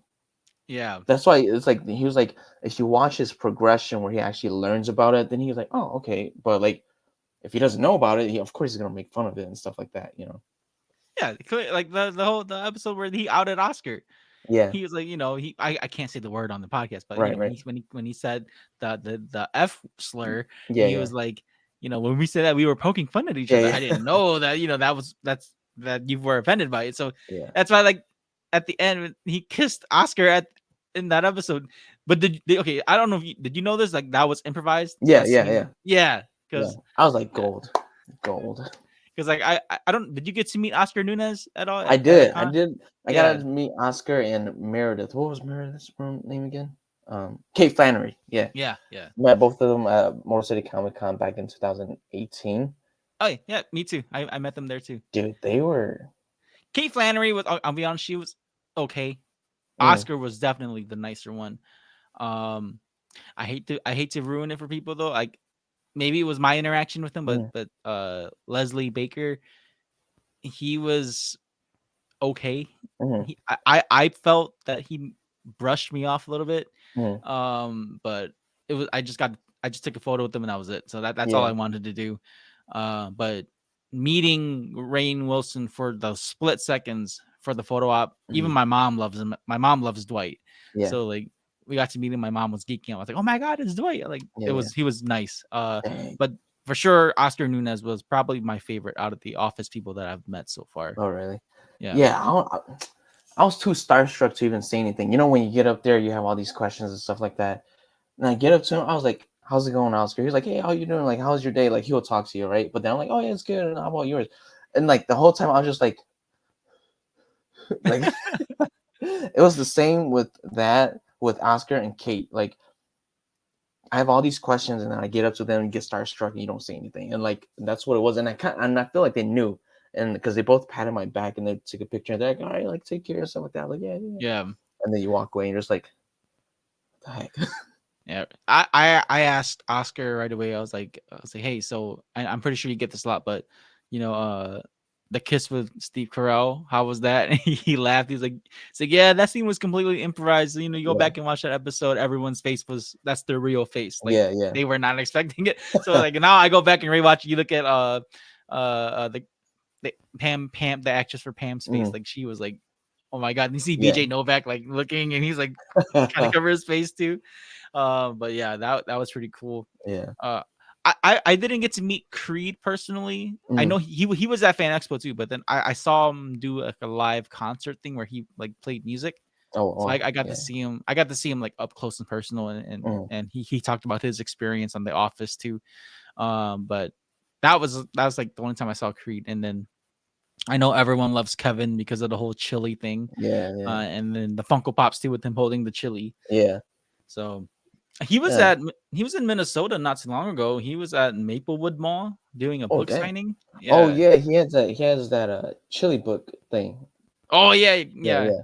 Did you know that they had the recipe for the chili in the script or like the whatever like part of the Office script or whatever like that like an actual recipe? I never really thought about it. I thought they would just use their budget to buy like a random chili and throw it in there. But I guess someone really made it. I was like, oh. Yeah. Dude, that scene though, man, like it is a very Kevin thing to do where he has the chili and he's right when he gets to the main room, he just spills everything. And then he takes the bins and starts scooping it back. Oh my god. It just got worse from there and he starts slipping on it. Yeah. Dude. I was like, after that scene, like they don't show what happens next, right? So I'm thinking, I was like, did he serve it? Like, Did he clean up and serve it or something like that? I don't know. That would have been fun. It's also like the whole monologue where he's like, you know, it's probably the best thing I do. Yeah. And he fucking like it's all over the floor. Heaven's famous chilies. Yeah, that was gold. I don't know. The Office is just, it's a treasure. It would be something I would watch for the rest of my life. Oh yeah. Yeah. I don't think I'll ever, even with the episodes I don't like or the seasons that I don't like, Mm. I won't ever get sick of it. I can recite the majority of the show, or at least which, depending on which episode I watch, I can recite some of the lines. You know, like again, one of my favorites was Phyllis's wedding. You know, like my sister got married last year, and I was like joking with her. I was like, "Hey, can I do that at your wedding?" Or like, "Ladies and gentlemen, Mr. and Mrs. Stephen Yang." You know, like, and my sister was like, "Rick, you better not effing do that, please. You Don't do gotta that." do at it. my You gotta wedding." do it super early, like Yeah, Michael. yeah, I know, He's like- dude. Like that scene is so gold because it's everyone's like silent face, everyone's like face and expressions after Michael does it. Like they pan the gym too, and he's like trying not to laugh. If you look at the like a lot of the Office scenes, well, if you go back and look at the bloopers, they use the actual scenes in the actual series, but they cut it like right when people start laughing. I go back and watch it, and I see it right when they're gonna laugh, and then it cuts. I'm like, a good example of that is the Christmas one where Kevin sat on Michael's lap. yeah, And yeah, if you look at the back, you see Mindy Kaling and the actor for Andy, and Yeah. I think BJ Novak too. Like they're laughing in the background. yeah, yeah. I don't know. Yeah, nothing can ever beat The Office. Like I could never work on a set like that. Even just kind of going back to what Rainn Wilson said on his panel. Like fans were asking him like how did you how are you able to keep so much control? And he's like, well, you got to be professional on the set too, because you got to consider that they're using time and film, and you can only have so many mess ups, Right. you know. And so I believe that the trick was like for Steve Carell, like in order to work with him without laughing, they had to look at like his eyebrows or like his neckline. That way, if they make eye contact with him, they don't laugh. Yeah, because he's so good at improv comedy. So Yeah. like every time he does something, they just end up laughing. And one of the people at the con was asking him, like, you know, the scene where they drive into the lake. Yeah. And so they asked Rainn, and Rainn was like, yeah, that scene was very limited because it was considered a stunt scene. Yeah. We only had that one take, so we could not mess up that Dang. take. So like they literally did that in one go because the water the cars being the water, they had to escape, and then there's crew. He's saying that there was a crew in the background just to make sure they don't get hurt, you know. So it was crazy, but I fucking love that scene too. He's like, it's like, no, veer right. And like, no, the machine knows. And drives into the lake. Just goes right into the freaking the river. Oh my god! I was like, then dude, Michael, like I would laugh at him, right, and stuff like that. I was like, if I really had him for a boss, oh my goodness, he would be so irritating. Yeah, He would. But honestly though, like, I feel bad because like in a way I can relate to the character though. Like I know what it's like to be like an outcast like Michael and trying to fit in, and like and you want people to like you, but you don't know how to. Right. You have weird social quirks where it makes you like irritable. Like people don't want to be friends with you. And then, you know, much like Michael, like, you know, sometimes I'm not aware of the people around me, so sometimes I'll say some like messed up things at times where I get too comfortable. I'll say something weird or like not weird, but like something that's not that's not what's the word? That's not like politically correct. You know? It's like unaware of what I'm saying, so like if people will get mad or if people will be like, oh, so it's like that now. So, you know, it's kind of like Michael where you don't really know, you know, you got to be very careful what you say around people. No, I feel you too. Sometimes like I do like, so like whenever I do my acting things, I'm very, very quiet on set. And like, because like, I don't know how people, like my social anxiety or like fears, I don't know how the other person's gonna, like what they like or like how they're gonna react to what I say, right? So like, you know, so I get on set, I'm very quiet, and then like, you know, I don't talk unless someone talks to me. Same for me. And then like, you know, I'll try to like, you know, see what they like and stuff like that, or like, you know, throw the jabs and see what works. You know what it is though, Kyle, is like it's small talk. Small talk Yeah. is the worst. I hate it. That's why I Yeah. don't talk to people. I hate small talk, bro. Like Yeah. if I have to go up to you and be like, so do you like this? Like Yeah. I feel weird Yeah. having to ask you something like that when really if we can find like a common ground, like Yeah. like this for the office, dude, Yeah. it's perfect. Like Right. it's a perfect icebreaker. But to be like, so you know, what kind of boxing gloves do you use? Like to ask, you know, like to ask something like that, it's such a waste of time to ask. Yeah. I'd rather just not talk about it. Right.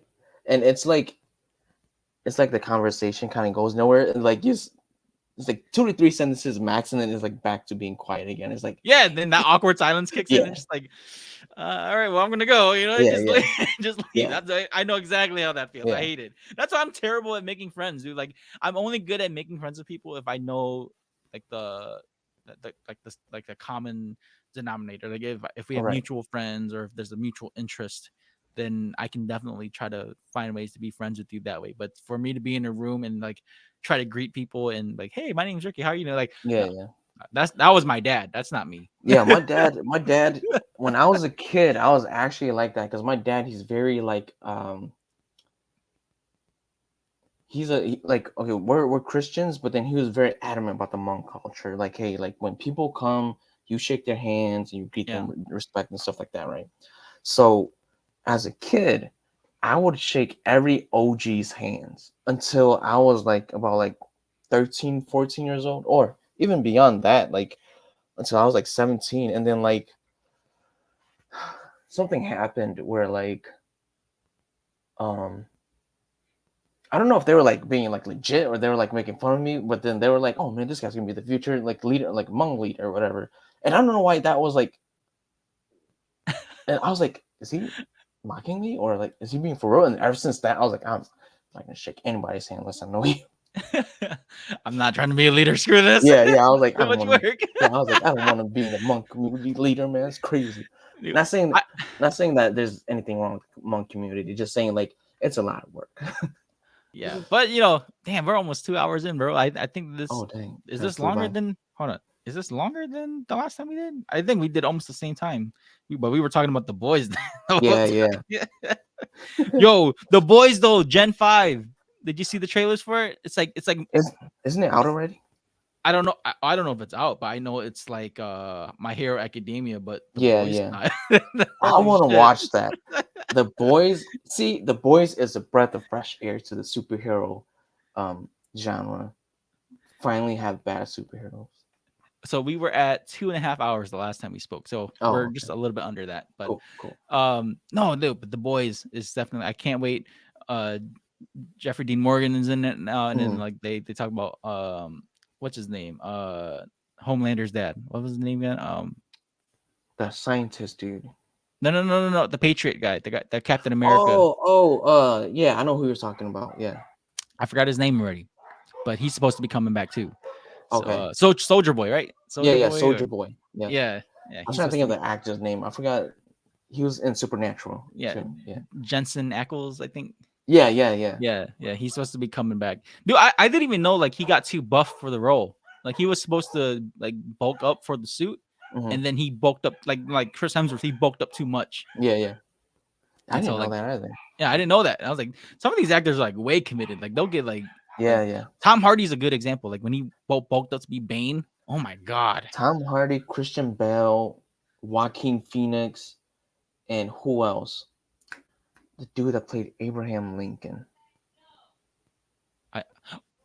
Wait, the vampire killer one or like the no, the like not the vampire. Have you watched that one, Abraham Vampire Killer? Oh my god, I remember that was in theaters. I didn't watch it, but I remember watching the trailers for it. I was like, this is pretty badass. I don't know why. But yeah, there Daniel Day-Lewis. Oh yes. Daniel I heard he's like a crazy method actor. Yeah. He was like, I forgot who was interview it was, but I think it was that role for Lincoln where he was playing it so much where like he responded and like acted like Lincoln on set. Yeah. And like you couldn't call him by his name; you had to call him Lincoln or something like that. I heard that Peter Weller did that for RoboCop. Oh shit! Yeah, they said that like Peter Weller was just so hot in the suit all the time that he had to think like he was RoboCop, and he would only respond to Murphy. And I forgot which actor was messing with him. They kept calling him, "Hey, Peter, Peter," and then he wouldn't respond. And then finally he broke, and then he was like, "Just call me fucking Murphy." Like, yeah, Dude, I don't know, man. Like method actors are on a whole different level. That's why like, I worry, like especially when it comes to like their mental health, Mhm. like how because my buddy Chin, he's a writer and director and actor himself. Like I've talked to him like how act like I think one topic we talked about was like back in Game of Thrones when the actress for Sansa, she was there was a clip during like when season 7 or season 8 where she was crying over Theon's body, and then like they were like cut and they were gonna reshoot the scene again, but she was still as an actor as the actor, she was still crying as if she was Sansa, and then like they would be like ready action, and then she would just continue to cry like holy crap, dude, like the effort to do that yeah. You is have to crazy. dig into some deep thoughts to do that. Yeah, because I was talking to my buddy Chin about that. I was like, dude, like it's crazy to see how actors can like go into that mode and then like once everything's done, they just bam shut it off. Yeah. And like they're okay. I'm like, dude, like I don't know, man. Like I would be so concerned. I'm like, make sure they're actually okay. Dude, like ever since Heath Ledger's incident, it made me look at method acting different, because because growing up I've always wanted to be an actor, and like you kind of Google read acting methods and stuff like that, and I've learned about like the that method of like just becoming the person, think like them, eat like them, walk like them, whatever, for the role. And I thought, I was like, that's a very smart way of acting, if you want to nail down the role and stuff like that. And then when Heath Ledger died, like it all tied back to like the Joker, of him playing the Joker. And I was just like, and made me rethink. I was like, maybe that's not a good idea. I was Dude, like, if someone does that, they should have at least like a psychiatrist around or like a therapist around and stuff like that. Yeah, to kind of like rope them back to Right. reality, because it's scary, bro. Like when you really think about how actors kind of like isolate themselves, or Yeah. they have to pretend that they're this person, and like the effects of that affecting the people that they know. Like imagine like being married to an actor, and like for example, like you're married, so like imagine your wife's being a method actor and she has to be like this crazy murderous type of actor. Yeah, you have to deal with that. You can't call her by her name anymore. You have to call her by the the name of the movie. So like I don't know. I don't think I could handle that as a spouse. Like I just like yo, like go away. Just be like Ryan Reynolds, man. Like, okay, Ryan Reynolds, his acting is the same. His acting is basically all Deadpool. Yeah. But we like it because he makes it work. And he's kind of like this when he plays the characters. He's kind of like the same douchey type of guy, like Kevin Hart. Kevin Hart's a big one. He's the same comedic character, the big loudmouth. Yeah. And then who was it? Who turned the tables for me? Adam Sandler. Because like Adam Sandler, all his movies he's the same character until Uncut Gems, or like, is it Uncut Gems came out? I think a couple years ago. You remember? I never watched it though. I know what you're talking about though. Yeah, I watched it. I was like, okay, this dude can act. He could really act. So then like it made me feel different about him. The Rock, however, he's the same. Did you see that meme where like the 4 screenshots like these are 4 different movies, but he's like in the same costume? Yeah, in all 4 of those movies. Like, oh my god, he's bald. Like when he did Black Adam, the same dude. He's the same. I was very, very disappointed. He has the look. Don't get me wrong. He has the look. Yeah. He does not have the acting chops. Right. And the crazy thing was he signed on to be Black Adam like back in like 2012. So long ago. And I was like, you had that? So that's you prepared for this role. And you delivered us nothing. Dude, the kid in that movie was so annoying. I was like, dude, throw the skateboard away. Throw away that kid.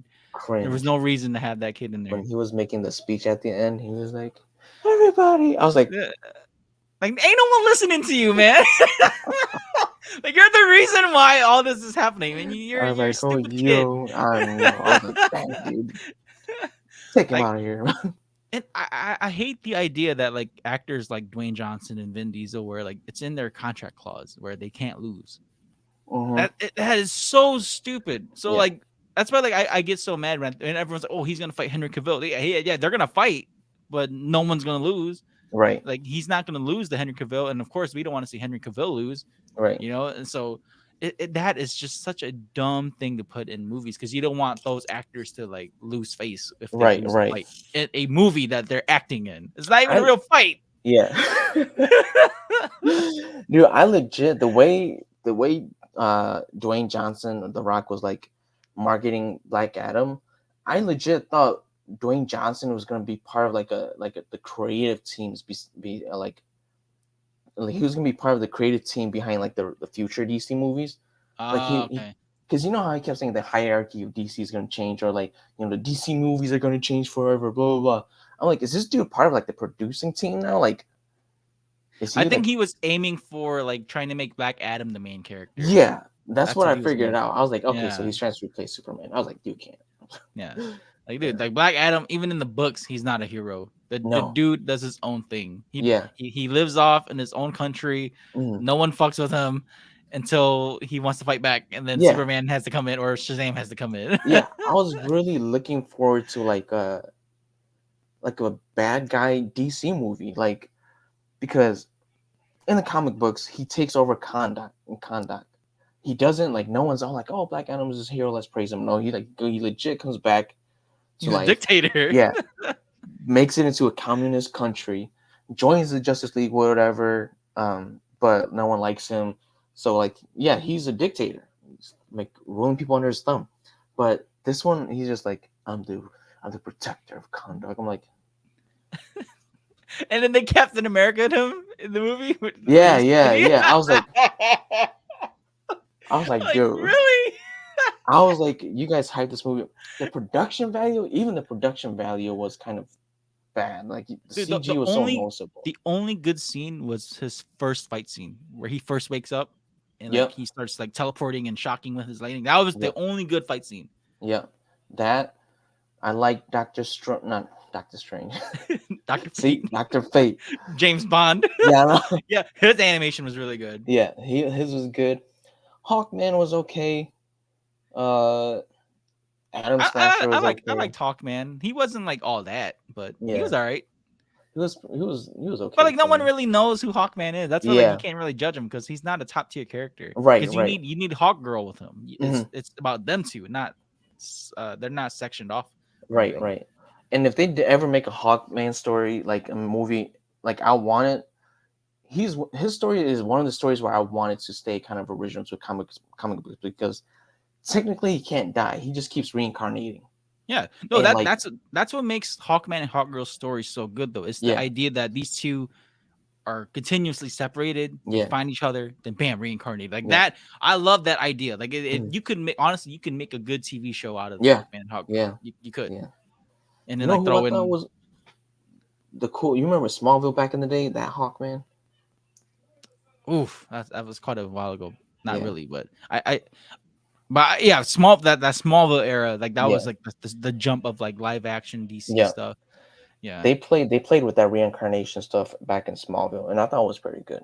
Like him dying, and then he's like, "It's okay, like I'm finally like meeting Shayar or whatever." But then like they find each other, and like I said, die, reincarnate, never to like be with each other. It's sad. No, honestly, you can make a good K drama out of that. It doesn't even got to be like action. The whole concept of them just like finding each other and then dying and being constantly reincarnated, you can make a drama out of that. Yeah. But it was honest. I believe it was because of that. Like that's all you need for like a good DC like concept is like just a good storyline. It doesn't even have to be all action. It could literally just be all drama and it'll still be good because the concept's there. But people keep changing it because they don't want to stay true to the comic books. Right. Joker, that's right. Joker was really good. That drama, dude. Joaquin Phoenix, that movie was good. I hate the internet for like trying to find ways to not so much spoil the movie, but like put up screenshots of him and Lady Gaga as Harley. I'm like, dude, just leave them alone. Let us be surprised, man. Because like I don't want to know the ending before the movie comes out.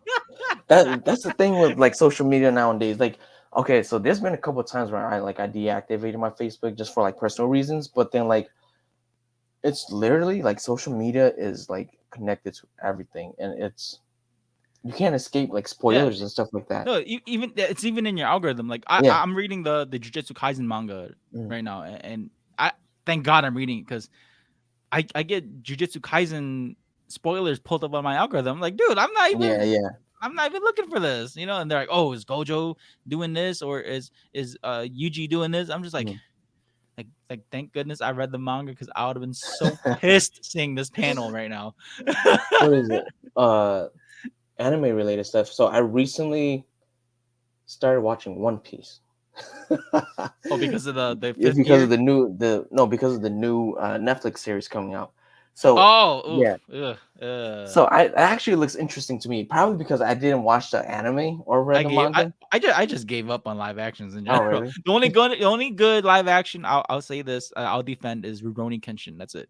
Rurouni Kenshin. I thought so. I watched the first. I tried getting to Bleach too, which I didn't. But then I did watch like the first 10, 15 episodes. And the live action one they did on Netflix, I thought that was pretty good. Did you watch that one? I would my dad watched it. I would Mm. say that's good if you don't know Bleach. Yeah, Like yeah. if you watch it and have not watched the anime, it's actually not that bad. Right. You were watching Kamen Rider, right? How was that? Did you Oh, watch the that? Shin Kamen Rider? Yeah, how Hell was yeah. that? It was okay. So nostalgia kept me going. But other than that, I just loved it because it was Kamen Rider. But then if I was being a true like film critic, too fast paced, all the scenes, all the action scenes, were like super cut up and choppy. Have you ever seen Resident Evil, like the early 2000s Resident Evil? Yeah. You know how the action scenes were really bad? Like it would be like a punch cut and then action kick cut, and it's just really choppy. It makes it look fast. Yeah. It's not fluid. Right. And so that gave me kind of a headache. And then everything was fast paced. There was really no character development except for like one of the girls there. And then Wait, this is the movie with Ichigo, right? Shin yeah, Kamen Rider? yeah. Okay. So there wasn't really any character developments. There wasn't like everyone just had this like stoic face until Kamen Rider Nigo, the second Kamen Rider came in. He had more of a personality. Like he like laughed and like did stuff, and I was like, okay, that's pretty good. And then at the end, I feel like they gave up on the action scenes because like all of a sudden the special effects there was no more special effects. They were literally just like tackling each other, and I was like, dude, they gave up.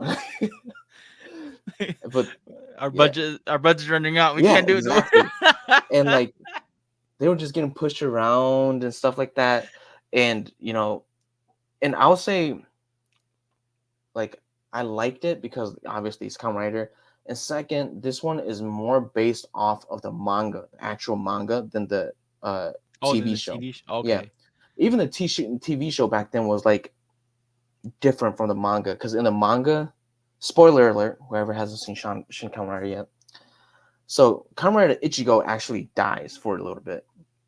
So in this one, he dies. In Shin Kamen Rider, he dies. A lot of people were like kind of pissed, like, why did he die? I'm like, well, you're basing this movie off of the show when it's actually based off of the manga. So Ichigo dies, and then his mind is put into Nigo's helmet, and so he's able to communicate with Ichigo telepathically because his mind is in the helmet. And then later down in the manga, they're able to put Ichigo's mind into a kind of like body, and then that's where Kamen Rider Ichigo comes back again. So, okay. and Hideko Anno also said that if Shin Kamen Rider does well enough, he does want to make a sequel. So, I do hope they make a sequel, and I hope they kind of like touch up on that. Yeah. And also, Shin Kamen Rider had way too much characters in there. Like within that 2 hours, I would say there was like 5 to 6 bad guys. Yeah, 5 to 6 bad guys, and I was just like, you guys, like they're putting like half the season or whatever into like 2 hours, and I was like, it doesn't work. Yeah. Did they tease V3 at all? No, but there was a. I guess you could say they kind of tease V3 because like there's a third Kamen Rider that shows up at the end, and he's the final boss. Oh, okay. And so, his belt looks almost like V3's, and I was like, oh, damn, that's pretty badass. And like, you know how Ichigo and Nigo were based off of grasshoppers? That Yeah. Kamen Rider was based off of a moth. So then his design was like purple and white, and it was pretty cool. Nice. Yeah. Well, I think this is a good ending point and good to Yeah. end off on some Kamen Rider stuff. Yeah. Like, you're more into it than I am, but I definitely know enough to help carry the conversation. Yeah. Kamen Rider. Yeah, dude, I'm a Like, nerd when it comes to it. It's just hard because for me, like most Mon kids, I grew up with Kataro and Black RX and Yeah, Black. So for me, that is always going to be the top for me. Yeah. Even if there's always, I understand like Ichigo, Nigo, and V3 and all the other Kamen Riders have good storylines, but for me, like Black and Black RX is like the Superman of Kamen Rider for me. Like that's ZO, dude. yeah, dude. Okay, Zio was good. Like that's a good like I consider Zio like an Elseworld type story. Yeah. Yeah, him and Kamen Rider J, like those two were like Elseworld styled Kamen Rider. Yeah. Because but Zio was good though because like Zio was it felt so much darker than the other ones. Yeah, so much darker. Yeah, and so and the actor was pretty badass. He didn't look wimpy, which is I like. Yeah. Because most of the other Kamen Rider actors they're kind of like soft spoken, kind of soft looking. Zio was like he was like pretty well built for a guy to play Kamen Rider. Yeah, so like the guy doesn't look like he looks like he doesn't get scared of fighting the enemies, Right. But like these new wave of Kamen Riders, bro, they're all a bunch of K-pop looking dudes. Yeah, I can't get into it. The last season, Kamen Rider Geats, that one was actually pretty good. Like even though they all look like K-pop stars or whatever, it was a really dark and adult like storyline, which I liked. And then there's a new one. I'm pretty sure, I don't know if you've seen it yet. The new one that's supposed to come out in September. Don't even bother with it. One of my friends sent me like a link to all the henshin styles, and it's like pretty soon they're gonna be doing a whole ass dance sequence. Yeah, dude, legit. What happened to the simple hand formations? I Everyone's gonna be dancing that. out there while the enemies just like looking on their phone, like, all right, is he done yet? Yeah, I don't know. They can start recording, dude. I'm telling you right now, these new Kamen Riders, man. Oh my goodness. They all like these little gadgets on their belt or on their wrist. Just bring back the old school hand chopping motions. Simple big belt and the hand motion, and that's it. Yeah, that's it. That's all we need. Yeah. That's what made the henshin so cool. It's just that they ain't gotta dance. You're right. Oh, it becomes cringy. Like, dude, frick. But we'll end it here, man, dude. Ka, thank you so much for being on the show, bro. I love having you on just to geek out about anything. I told you, man, like there was nothing specific about this. We honestly, I could talk to you about anything. Yeah. But for folks who don't know and if they want to follow you, how can they do that? I know you're on hiatus right now with your content, but whenever you do come back, that way they can check out your stuff. Yep. So right now, just currently, like Ricky said, on hiatus. But you can check me out on YouTube, Ken's Geek Side. Over there, I talk about Kamen Riders, comic books, manga, everything like that. So if you guys like this kind of content, check it out, and hopefully I get some more videos out soon. Yes, for sure. And again, thank you so much for doing this, man. Again, make sure you like, share, and subscribe to Spoiler Force. Make sure you follow Kyle on Ken's Geek Side. I'll have the links in the description. Until then, hopefully I can get this episode up soon. But yeah, that's pretty much it. So, thank you guys, and have a great day.